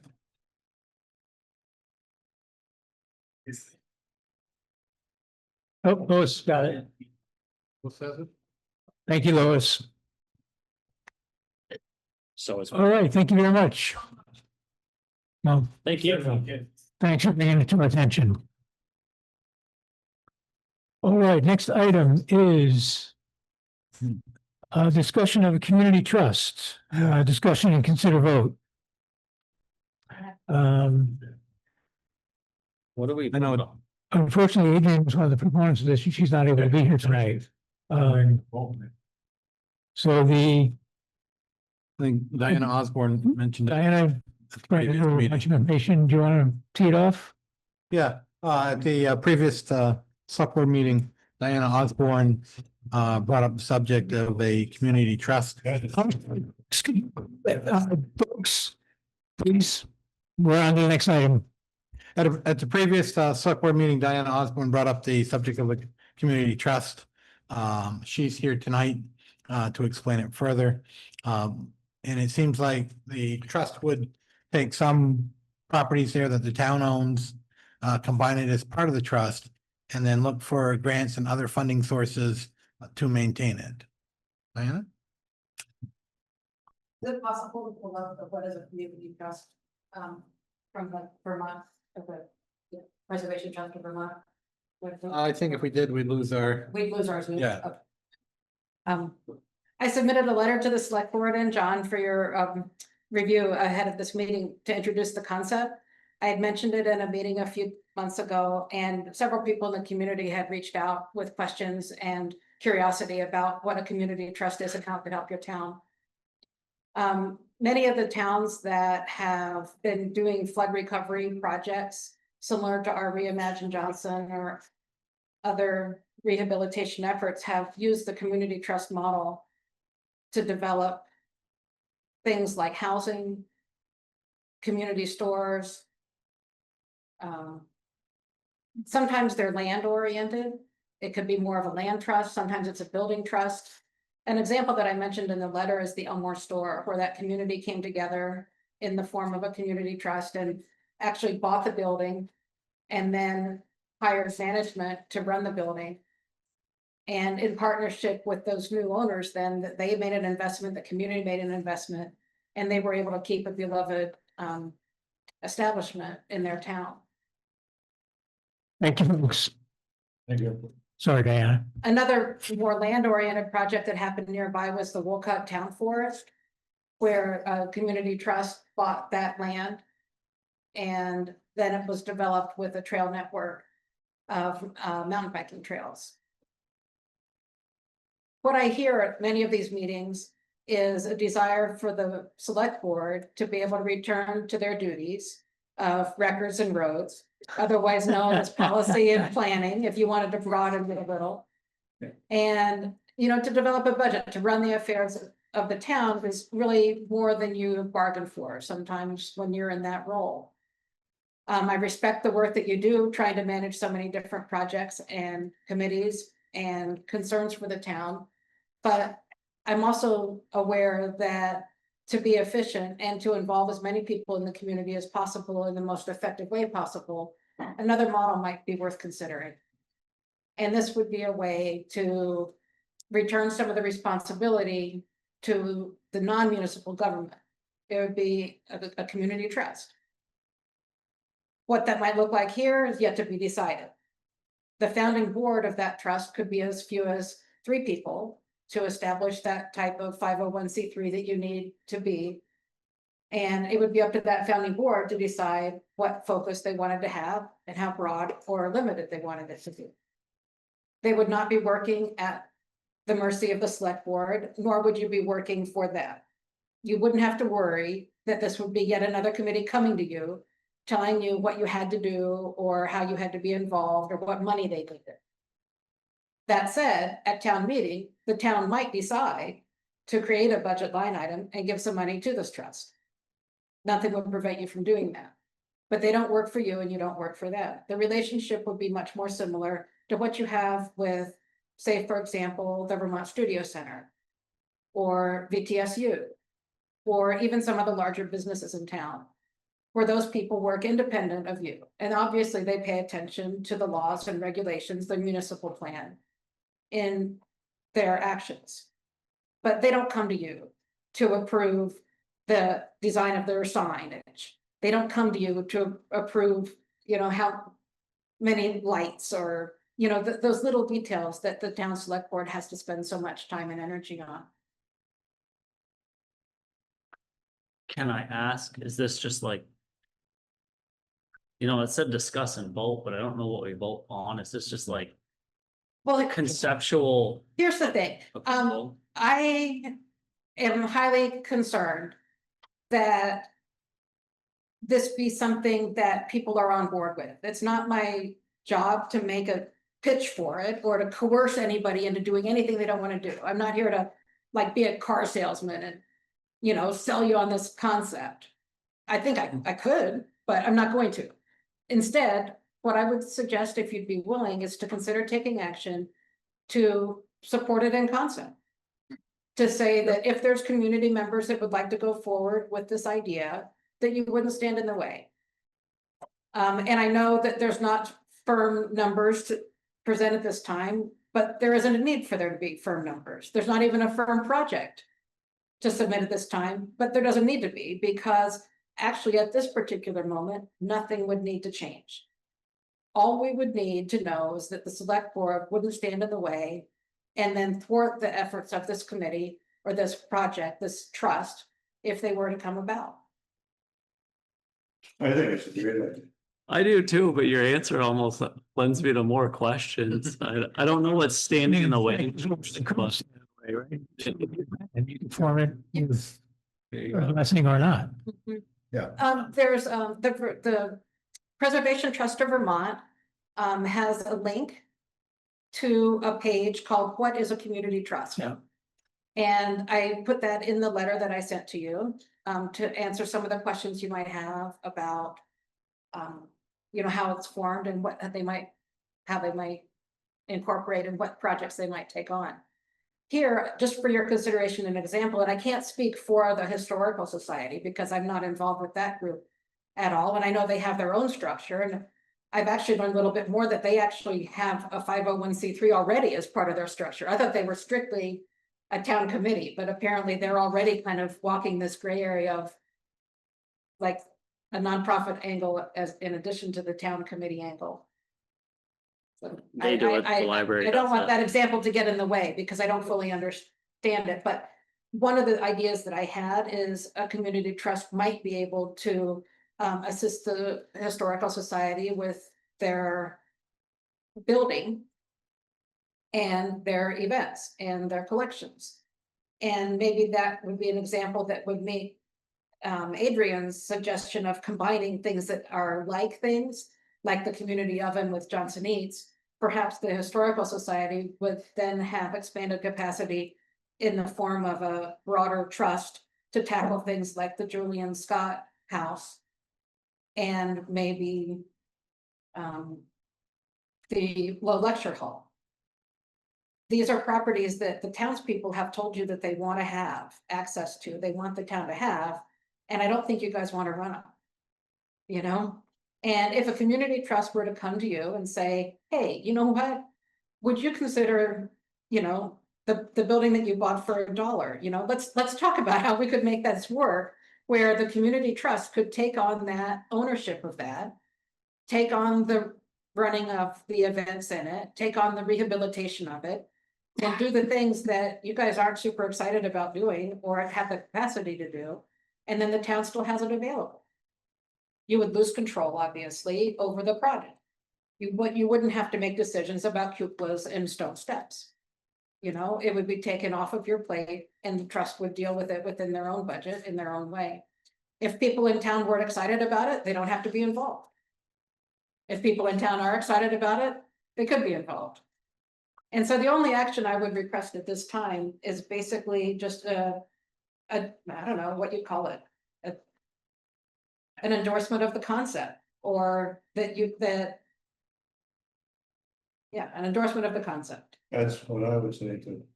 What I found is in all separate questions. Fire away. What interested me the most was your sentence that the town might make money. I thought that might catch you. You know, because the thing is there's dollars out there, as you know. You know, there's foundations and grants, and this is part of the thing that I was doing a lot of research about for the town, or not the town, but the Recreation Economy Task Force. And it's like I put in all this time looking for grants to apply to. And the money's there, you know, the money's there. And yet there's something getting in the way of projects happening. And I don't know how to grease the wheels there, but it seems like one way to maybe do that would be if we could get the funds to actually buy the building from you that's now a burden to you. And in the meanwhile, develop it like they did the Elmore store, like they did the Civic Standard at Hardwick. Like I mean, heck, you could do this with the industrial park. One of the towns, and I'm trying to remember which of the flooded towns it was either Pittsfield or Plainsfield. I think it was one of those that began with a P. They started a community trust to make a little housing development. Because they identified as part of their reimagined project that they needed more affordable housing. It was that town where they lost the famous hotel. Was that Plainfield? I don't know. Anyway, but you talk about wanting to get out of the industrial park project. I mean, if there was a Johnson Community Housing Development Trust, they could take over that project. They could. And I'm not saying that's my passion, because it's not. And that's where, you know, there's a lot of opportunity here. And it's going to be up to the people that are involved. If there's people like Mike Patch who are in that line of work and they would like to have more of a development trust, you know, they could do that. If there's people more like me who are more interested in outdoor recreation and the land use thing, you know, maybe we could work out something where we could use the 180 acres to do recreational trails. Maybe if you're tired of talking about the Gomo Forest logging project and forestry management, and you decide that the Town Select Board wants to be less involved with forestry management, we could do a land trust, much like Stowe Land Trust or something like that, that manages forests and farms. You know? Oh, yeah, this is great. There's a lot of potential there, but there's also understandably a lot of vagueness. And I'm not here to give you all the answers. I'm here to answer whatever questions I'm capable of, which is, you know, maybe a little bit, but. I think one of the problems that I see is people, they hate to release control of something. But I have no problem doing that if it's for the better of the community. And what you're talking about to me is something that would be better for the community because they would be passionate people on this trust that would be trying to look out for the best interest of all. So I think it's great. We were having some conversations maybe fully a year ago with the college about the possibilities that existed there. It's very clear that from the perspective of town government, wasn't an interest in some of those possibilities. And in great frustration, I went to that website to find out how to form a community trust, because a community trust could get behind some of that and see it happens. And it actually is, you know, it's one way that you kind of multiply your resources, because what the town as an entity can do is finite, you know? And by creating something like this, there's a whole set of things that could happen. You mentioned a lot of them that probably could never happen if a small town's government was the one that had to do it. But I am very excited about the possibility. I think it's a great one. Sounds like your endorsement of the concept is getting closer. Evan? I don't mean to put you on the spot. Do you want to say anything? I like the concept without a plan. Diana wants a motion for the select board to not stand in this community trust way that we don't really know how we can help, but I'd love to help. So maybe come back with a structure and a plan and go west, and let's do it. I don't know how to form a motion to fictitiously say we don't stand in a private entity's way. Yeah, I don't think we can say that because it would depend on what you do. That's up to you to pick the words that did make the most sense. And I don't know what those would be. My concept is that, you know, I'm having a hard time getting over the fact that we couldn't do $2,000 pass-through grant for the Rec Economy Task Force. You said we have to draw the line somewhere. We can't be funding everything. We can't run every event in town. We can't do this, we can't do that. And it's like, this is a way for you to not have to do that. And the trade-off is, yeah, you may not know the details. Sorry. Well, I'll just say, as much as it pains me to agree with Mike, I like the idea a lot. And I think the select board could say, could we endorse the concepts? I don't think the select board can say we won't stand in the way. Yeah. Just envisioning somebody come up with something that's just immoral, unethical, whatever, you know, pick an example, and then we would have to stand in the way. So I wouldn't want to say that, but Yeah. I certainly endorse the concept, and Great. yeah, I just endorse the concept. We love it. Go to it. Okay. I mean, Fine with me, I think it's great. Deal. deal, deal. Again, thank you very much. So if you were to see, what do you think of appropriate? Well, I guess I don't want to involve you in this. I want, I just want to, but I guess like I wanted to maybe forewarn you that if there is a notice on Front Porch Forum, if I start to initiate conversation during the Blueberry Festival, I just don't want anybody on the select board to feel blindsided or that I'm doing a workaround or trying to, I don't know, pull a fast one. I want you to be. Done your due diligence. Yeah, that's what I want. I want you to feel like you understand where I'd be coming from, why I'd be doing it, and that it's in 100% total support of the town and its forward progress in a way that could potentially help us all. Maybe you could work with Discover Johnson and just have them restructure a little bit, bang, boom, got a 501c3 and everything. You know, the problem though is that Discover Johnson quickly got their plates full right out of the gate. And they're doing wonderful work. The Blueberry Festival is going to be fantastic. I hope you're all able to come to it. The decorations are superb. And yeah, but they're already spread thin, you know, and they're doing a great job in terms of like promotion for the town. And I think asking them to take on a building at this point might be a bit much, I'm not sure. I think they would need support of a strong board behind them, and this community trust would need to form with a strong board of diverse interests and people who had enough capacity to handle some of these bigger projects, and we'd have to work our way up, you know? But, Yeah, because one of the concerns is if you buy a building or something and then, 5 years later, everybody moves out of town or whatever, what happens to it? But Right, that's not our problem. right. I don't really mean. that, Until but you know what I it mean. is. Yeah, until it is, right? All right, you Yeah. guys get it back. Thanks. Yeah. We're Well- lucky to have you. Thanks, Diana. Thank you. All right. Next item is Low Lecture Hall, Old Town Hall Task Force. That kind of leads right in. It does indeed, Does it? potentially. So you're saying we shouldn't do it? No, I'm not saying we shouldn't do it, but I think if we go ahead with it, that everybody involved with it needs to know about, we're considering community trust. Which, And that this might fall under the purview of the community trust. It may, So Very- there's a potential very well.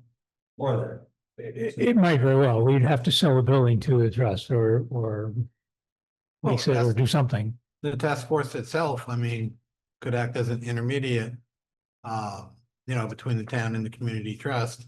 And if it does go to the community trust, I mean, they could advise discussions with the community trust in the ways that, the community would benefit from it. I just want to see people work together.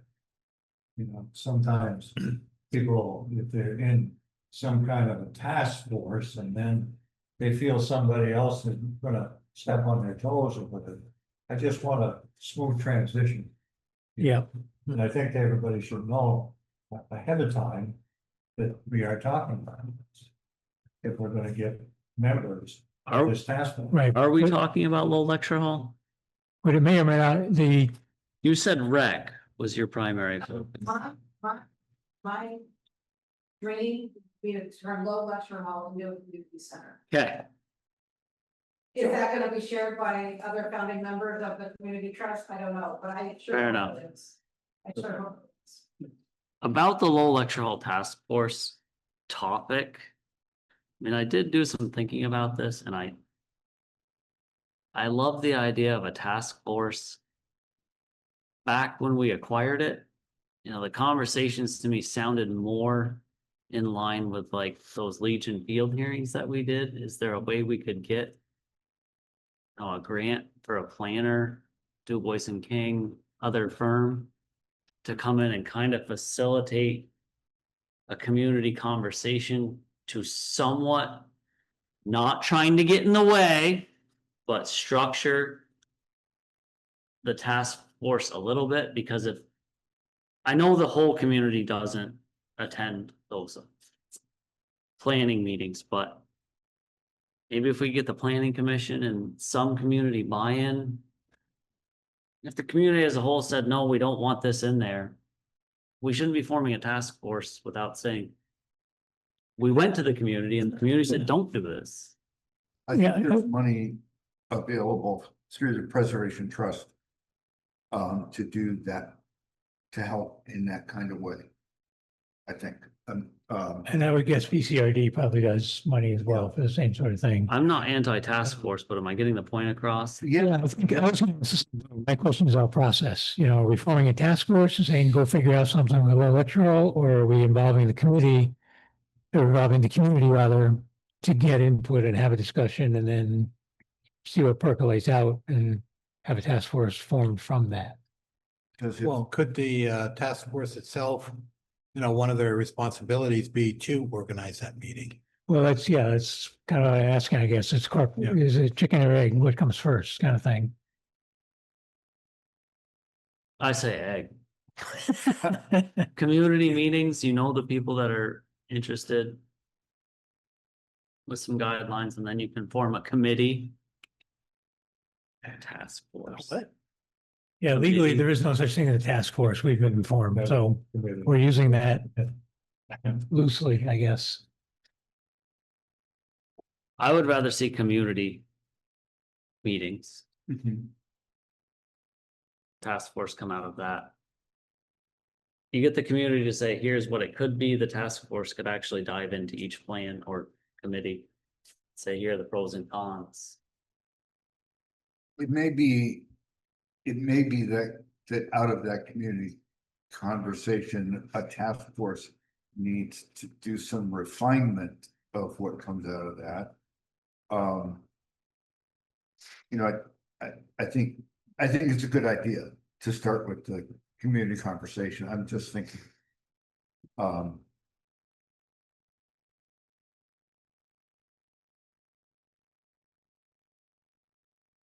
I'm thinking Legion Field. And the myriad of ideas that people brought to that. And you know, the clutter of things that are supposed to fit in that little field. And somehow we're supposed to do it all. I think there needs to be a part of the process that gives a reality check to all of those brainstorm ideas. So it sounds like, is there a consensus that we ask John to look for some money to start planning effort for the electoral hall? That's where I'm at. Yeah, I think that's a good place to start. Are you okay with that? Yeah, I think, like I said, my question on this was the process and whether we're jumping to the task force before we know what we're trying to task them with. Okay.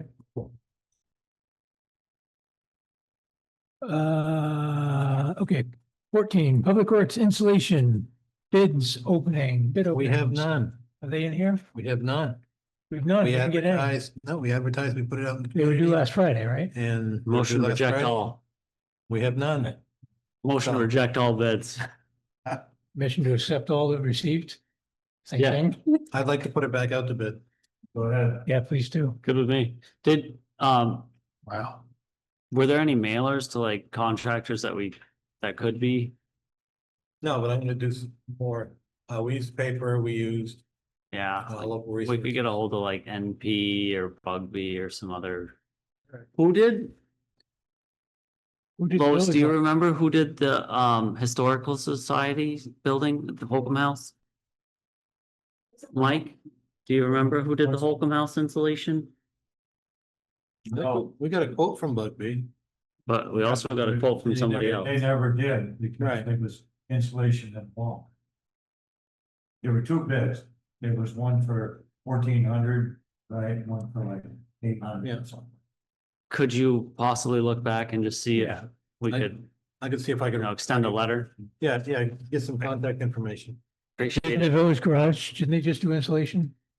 Is that They did part a of whole their project? project. Yeah, but It's that a might little be different, another goes through a possible. GC. okay, next item is discussion of future bid opening processes. We talked previously about not opening bids in select board meetings just for efficiency.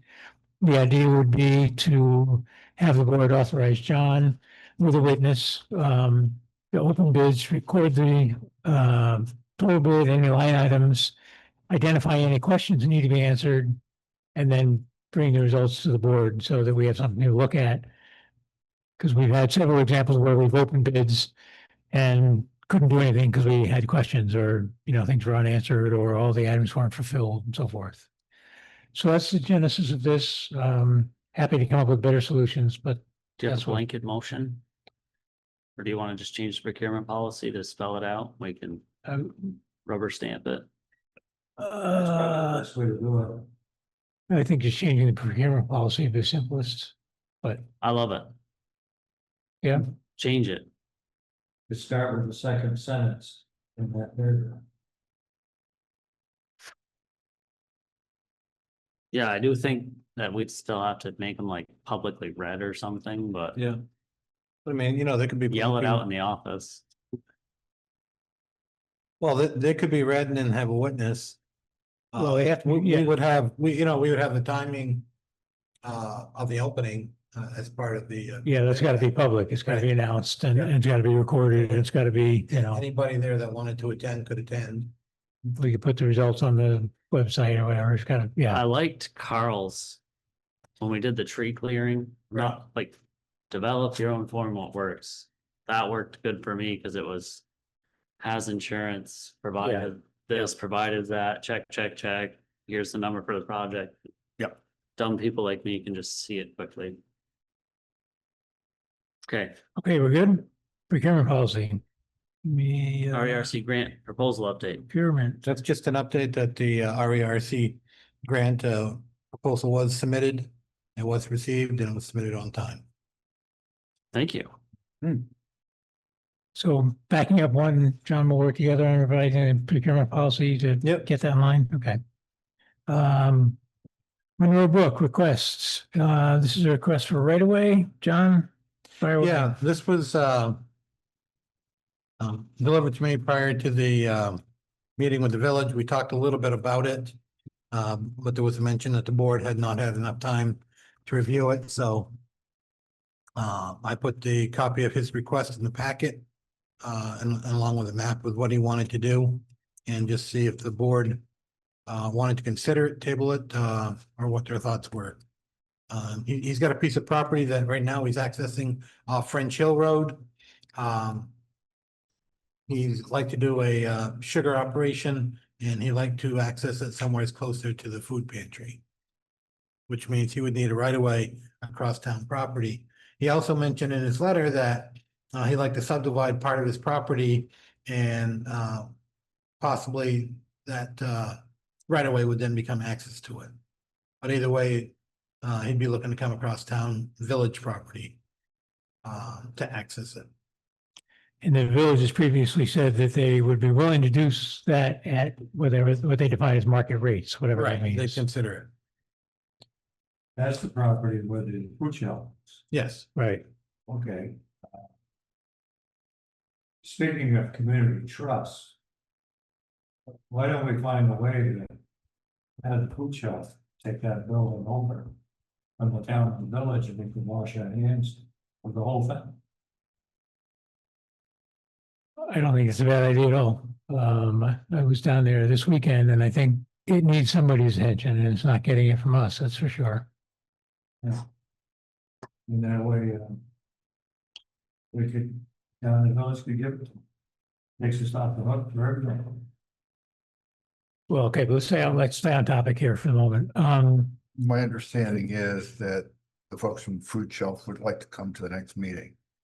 Is that right? Yeah, they are gonna come. I'm not sure it's Yeah. the next meeting, but they're definitely gonna come. Yeah. Yes. I don't see any fruit in the request. There's no like general good to all of the public.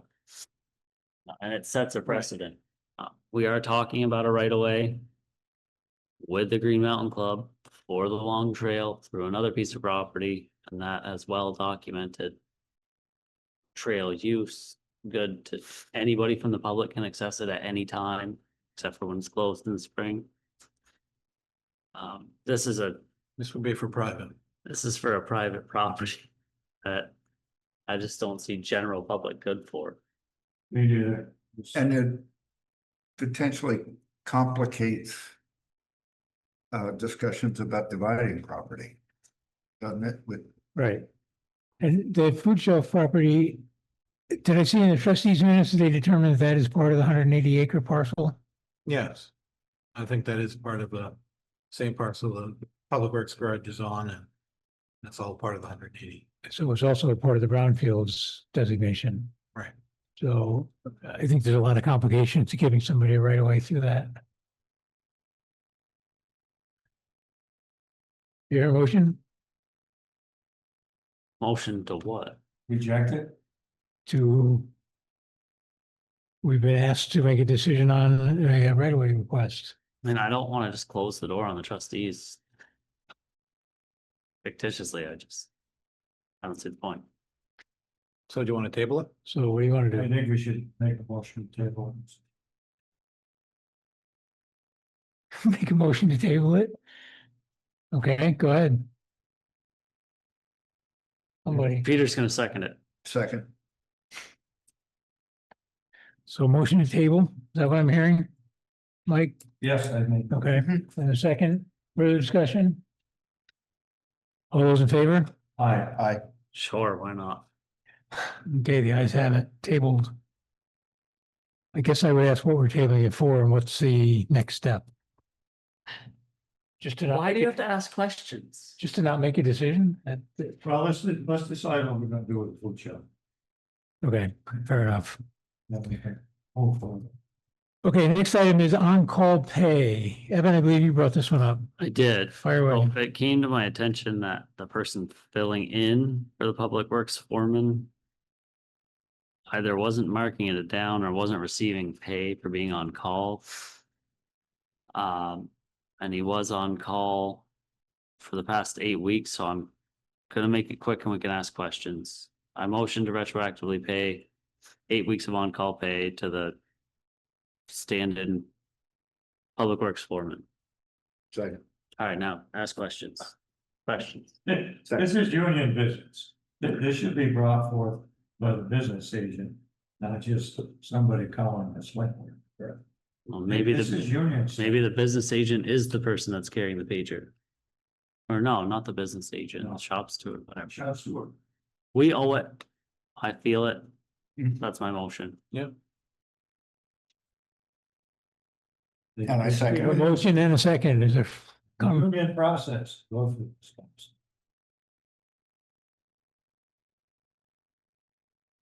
Part of the union contract is that if you stand in for the foreman You and could carry the pager, you get paid. But that Right. should have been on that. Right. It's Well, in the contract, isn't it? So was it missed that's my by, understanding. Is it or is it not in the contract? their on-call pay is weekly amount in the contract, and then Right. there's an increase to temporary foreman of $2 an hour. I believe he's been getting that, just not the on-call pay, and I don't know if it's because he wasn't marking it down or there was a accounting error or what. Just want to pay what we owe. Okay, but is it in the contract? Yeah. Okay. Exactly, that, Okay, so we have a motion and a second to pay the 8 weeks of whatever the exact date is, roughly 8 weeks of on-call pay to the stand-in foreman for carrying the pager. what's the dollar amount? Whatever it is. You always are a big stickler for dollar amounts when you make motion. Well, I said retroactively pay, but hang on, Is it 175 a week? no. In the amount of $1,000. $125 a week. That's what the contract is, 8 weeks. Okay. Okay, we have a motion, we have a second, we have an amount. Any further discussion? All those in favor? Aye, All those opposed? Nay. Guys have it. We are, Anything on I've been- that? We- because he's standing in for the foreman, you know, public works You foreman. should rotate that. That should be a rotated deal. I don't think they want it. I can ask him if he wants to rotate. Ask him if the other guys will rotate it. But one man should not be on call every week. no, I Our other foreman was. It's not right. Okay, we've come to the end of the regular business. We're now going to move into executive session. Do we want to look at the personnel? I'm sorry. I skipped one. I beg your pardon. We're not actually at the end of the meeting. Yes, let's talk about the personnel policy. So. Go ahead, John. I've got a number of changes to personnel policy. I'm sorry, folks, I was wrong. We're not actually at the end, so you can stay for personnel policy if you're so inclined. But if you leave, I'll understand. Thank you very much. Thank you. Thank you. It's nice to know we can get people to sit through our whole meeting. Right. It's encouraging. Crazy. Yeah, it's really nice. All right, what do we got, Uh, John? The personnel policy was last amended in 2013, and it's the combined town and village of Johnson personnel policy. So I went through, I used strike through to eliminate items referring to the village. And I also, changes that I made, I used red to highlight so that these changes would be easy to see, easy to find. I don't know if the select board agrees with all of the recommendations.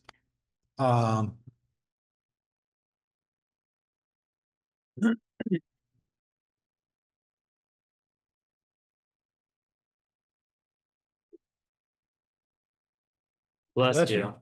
So major changes are getting rid of all the village stuff. There's no real debate Yeah. about that.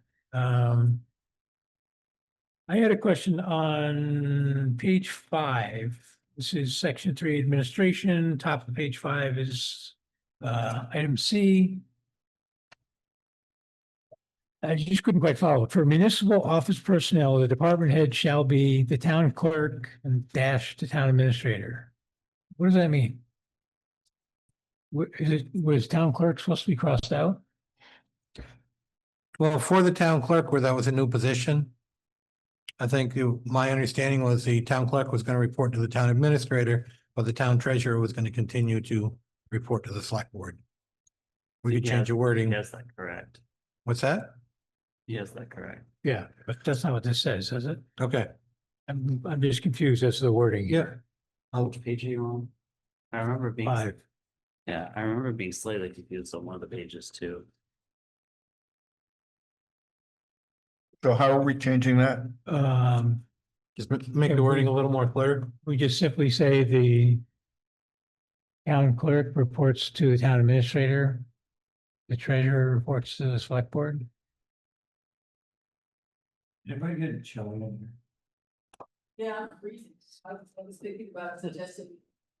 Yeah, I see, like, here too. While we're on that subject, is there a way when it is running for the fan to be on a lower speed that doesn't make as much noise and affect our older folks dependent on hearing aids? I'm with you.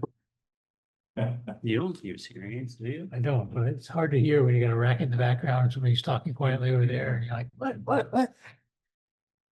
Okay, so we can clarify that. That'd be great. Blah, blah, blah, blah, blah, blah. I think I had some more comments somewhere in here. I don't have my copy with me.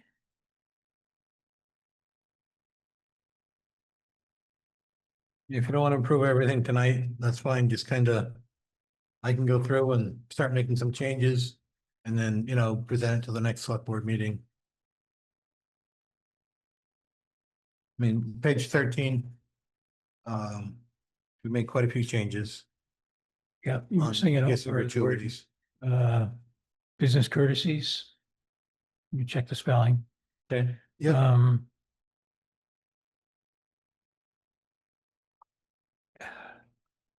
Yeah, I thought that was good. Was page 20 and 21 actually changed?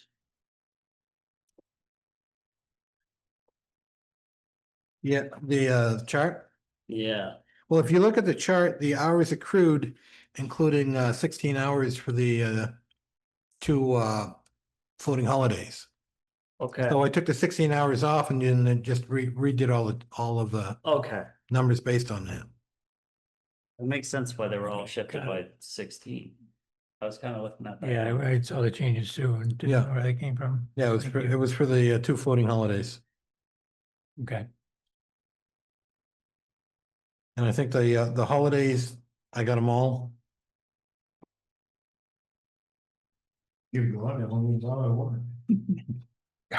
I mean, I said we should get ahead of this and add some. Nobody listens to me. I just wish I got 13 holidays, but there you go. They don't have a holiday for all of August. All of August, you said? Okay, so page 22, item 3 in red, that means it's new, correct? Yes. Okay, accrued sick leave or vacation leave should not to exceed 6 weeks. Consistent with existing policy.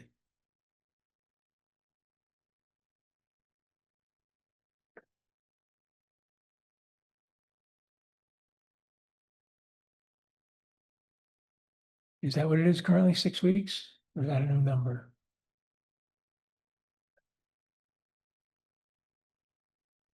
I think that was the upper limit.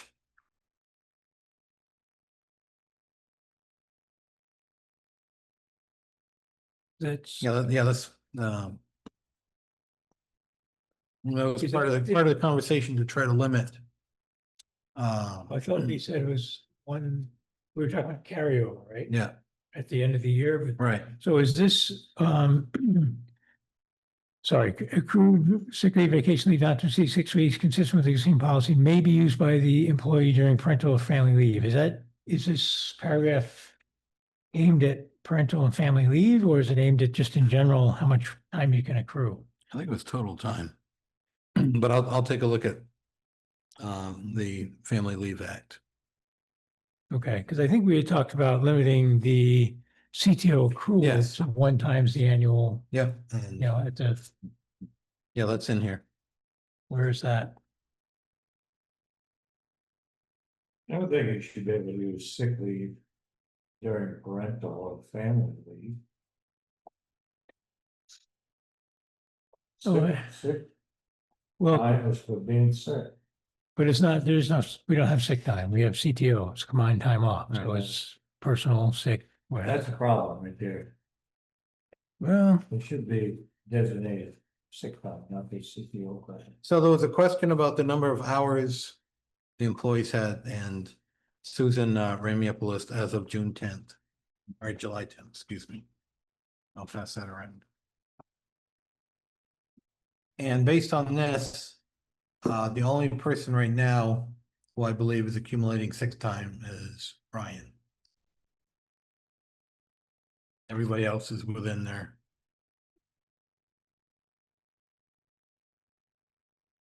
That what you want? Is that in? so Ryan is Richard, I gather, huh? Yeah, And that's 275. yeah, Paul's got a couple extra sheets. Oh, sorry, I thought there was just one. Sorry.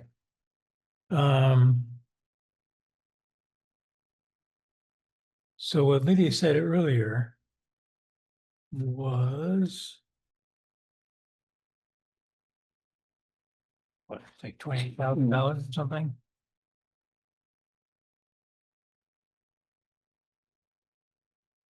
Yes, Lydia said the CTO buyout was $28,000 total. Which, But I think that's if you buy them all, and a lot of those, you know, you're allowed to have time during the year. So I mean, if we bought everybody out, then nobody would have any vacation time at all. I think the Right. only person right now accumulating sick time is Brian. Everybody else is within their 1 year time. well, I guess this gets to, are we really gonna look seriously at trying to change the CTO banks? One conversation I heard suggested that we have combined time off, like, you know, regular, we have it now. But limit the amount that being carried over, Right. and then have the next bank be specifically labeled short-term disability. Yep. Because that's what it was created for, and now it's called like sick time reserve or something. And then have the other bank be long-term disability. Did you look what I sent you today? Did it make I sense? did, and I went cross-eyed halfway through and got a phone call, so no, I didn't comprehend Okay. that. I glanced at it. So here's a couple thoughts. If we were to go down that road, do you guys want to talk about banks now, or do you want to just think about the rest of personnel policy? I guess let me start with that. There's one oddity here What oddity? that I'm just thinking about now. They're not our employees, but I believe that the library employees adhere to the town policy, because the library accepted the town policy as their own.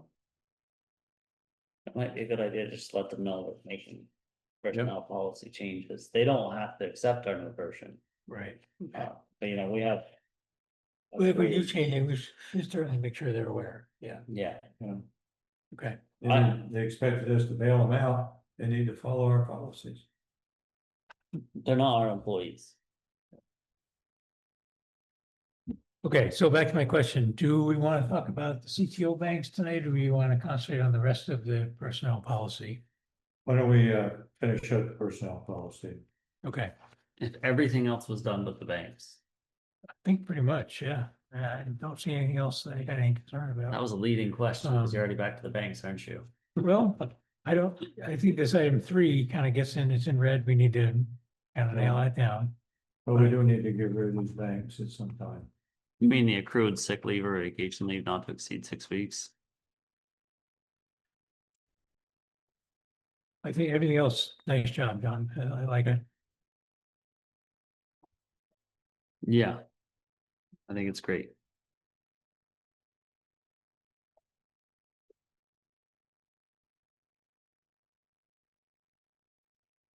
So back to banks and briefly, I'll make this quick because I think we should send stuff around and have a chance to think about it. 'Cause I don't think we're going to sign anything tonight. But one possibility that I thought of is we have combined time off. The maximum carryover for CTO is 1 times their annual accrued hours, which we talked about. And then excess hours be converted into dollars rather than hours. Mike, you're gonna like this, so listen up. Excess hours are converted in dollars at the employee's current rate and put into the next bank. So rather than putting hours in, it might get paid out at a different rate like 20 years later. Put the dollars in. What page you? I'm not on a page. I didn't send it out because I Oh, finished writing it this afternoon. okay. So this is just food for thought.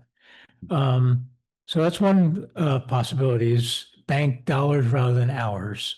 And number 2, I would consider giving the employee the choice to be paid out at 50% of their CTO hours at the end of the year. So they can carry over 1 year's accrual. Let's say they have 150, let's say the annual accrual is 100 hours, just for easy math. Let's say they have 150. They can take those extra 50 hours, convert them to dollars and save them in the sick bank. Or they could get paid at 50% rate and just take the money. Gets it off our books at the current rate, and we don't have to carry that potential costs on and on and on and on. I would also say that there should be a max accrual of CTO during the year, so it shouldn't get up to like 2x before the year end. So I'm pick a number, but 1.5 just for a round number. Anything above that, every company I've ever worked at, you go above that, you lose them. Basically telling people use your vacation time. It's healthy, right? Get the hell out. Payout upon separation, if that comes, it's obviously 100% of your earned hours you have in the bank. One possible wrinkle to that, normally it's paid out 100% at whatever your current rate of separation is. We could think about trying to track when those hours are saved and what the rates are, but I think that'd be more trouble than it's worth. Yeah. So that takes care of combined time off the regular time. Then the next one would be short-term disability. And again, what's deposited there is dollars, not hours. So it's whatever dollars you have at whatever rate you happen to be earning this fiscal year, that's what goes in there. Maximum carryover at the end of the fiscal year would be $1 equivalent equal to 480 hours at the current rate. Okay. So I just picked 480 at random. It's 3 months, 12 weeks, short-term disability. That could be too long, could be too short. And that's the basically 5-year employee, 40 hours a week. Okay, get 240, so I just multiply it times 2 just to come up with a number for discussion. So that's their short-term disability. Any excess, we're saying you can only carry over the dollar equivalent to 480 hours. Any excess would again be dollars, not hours, and would be rolled into long-term disability. Payout upon disability would be 100% of whatever you have deposited. Again, it's dollars. Payout upon separation would be what we have currently, which is 25%. In this case, it's 25% of your total deposit. And that's what's our current policy anyway. You put a lot of thought in that, Paul. Well, I tried because everyone's been bugging me about these damn banks. And I just can't wrap my head around them. I don't think we need 3. I don't know what to do either. I don't think we need three. Well, one, We don't need. my other possibility is we just go to just time off and we just buy short-term and long-term disability insurance, call it a day. But, so just let me finish this. So long-term disability would be the next one. Maximum carryover at the end of the fiscal year is $1 equivalent to 2,080 hours, so 1 year's pay. If you have accrued that much time, you can have that much dollars sitting there. If we do that, we should be budgeting for that every year, because that's a potential payout if somebody gets disabled. 80 hours, you know. Well, long-term disability, if you have a long-term disability insurance, it can pay you till you're 65. Yeah. I mean, that wouldn't work for you or me very well, but Insurance. For a young get folk, get you a know. lot. it's supposed to be long-term, not. Right, Three but there's no money out of the town. Well, it would be rolled Well, at that it's kind of year. rolled over at their rates, so it's a potential expense. If somebody were to get disabled, we'd have to cough it up. So we should be budgeting for it if we go that That's what route. disability insurance is for. We don't have We it. don't purchase that. Why not? Well, That was the whole reason they went with banks to start with. Right, I know, but why don't we have that? Is it gonna cost more money? I don't know. I think that's one of the things we need to look at, because I think it might be the time, and there aren't a whole lot of hours here just to buy Right. people out and buy We need to look insurance. into the disability insurance. Yeah, because that may be a better option. And it's Yeah, it probably is a simpler. better option. So excess hours over that amount are forfeited, payout upon disability, be 100% of whatever you have deposited, payout upon separation, be nothing. It's for insurance purposes, you don't use it. Well, we're not gonna prove that till we get. No, I'm get just, checked yeah. into the disability insurance. yeah, and the other option would be, just leave CTO as it is and then buy out the banks that exist. Just purchase insurance. Right, and That at the end does- of the year, we could buy back 2 weeks, let's say, and let 1 week roll over. Does that make sense? Cause we go on accrual CTO. So you earn as you go. But if it reset July 1. You know, we could let them carry over 40 hours or 80 hours, that way if they had an issue in the first week or a family vacation or whatever. Wait, It had, you're talking about regular CTO? I'm talking about if we got rid of the banks. They'd have 200 CTO hours at the end of the year Oh, We fictitiously. should buy out the, okay. Go ahead, sorry. We don't have to buy it out, I guess. Use it or lose it and you can carry over X.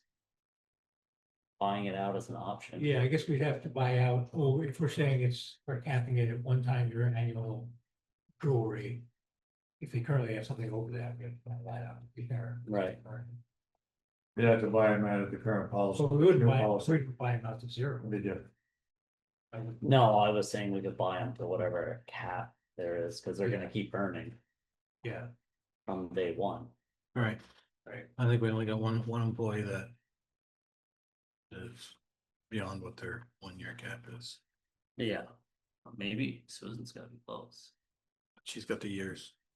So I will send you guys what I wrote up today. I sent it to Evan to see if we had any sense, but I came across that by the end of it too. You never got a reply. But I'll send it out to everybody, so but I think, I think Mike's got a point. We should just re-examine short and long-term disability. We good? So action item here, can you work with? I feel like Lydia would be the person that gets the quotes on insurance. But just because she's not here, can you work with her? Yep. And ask her to get quotes on short-term and long-term disability insurance? Like, so we know financially what it'd be, we kind of know what the ballpark would be for Right. buyout, it will change on a day-to-day basis. Yep. I wonder if that's something we could get through the League of Cities and Towns. Almost undoubtedly. Don't have a clue. I'll reach out. I would think so. All right, now we're at the end of the regular business. Lydia left that up. All right, thank you. Donna, you can feel free to abbreviate all that since we're gonna come back and revisit it anyway. I Oh, motion If you would like, I can send you what I was reading from. to enter executive session as allowed by 1 VSA 313, section 3. To review public works supervisor resumes. As well as entering one VSA 313, section 3 for an employee evaluation. Can we enter two at the same time? Sure, we're being pretty clear about it. Okay, you say so. Well, Who are you inviting? John. He's the only one here. The rest of us can leave? Yes. Cool.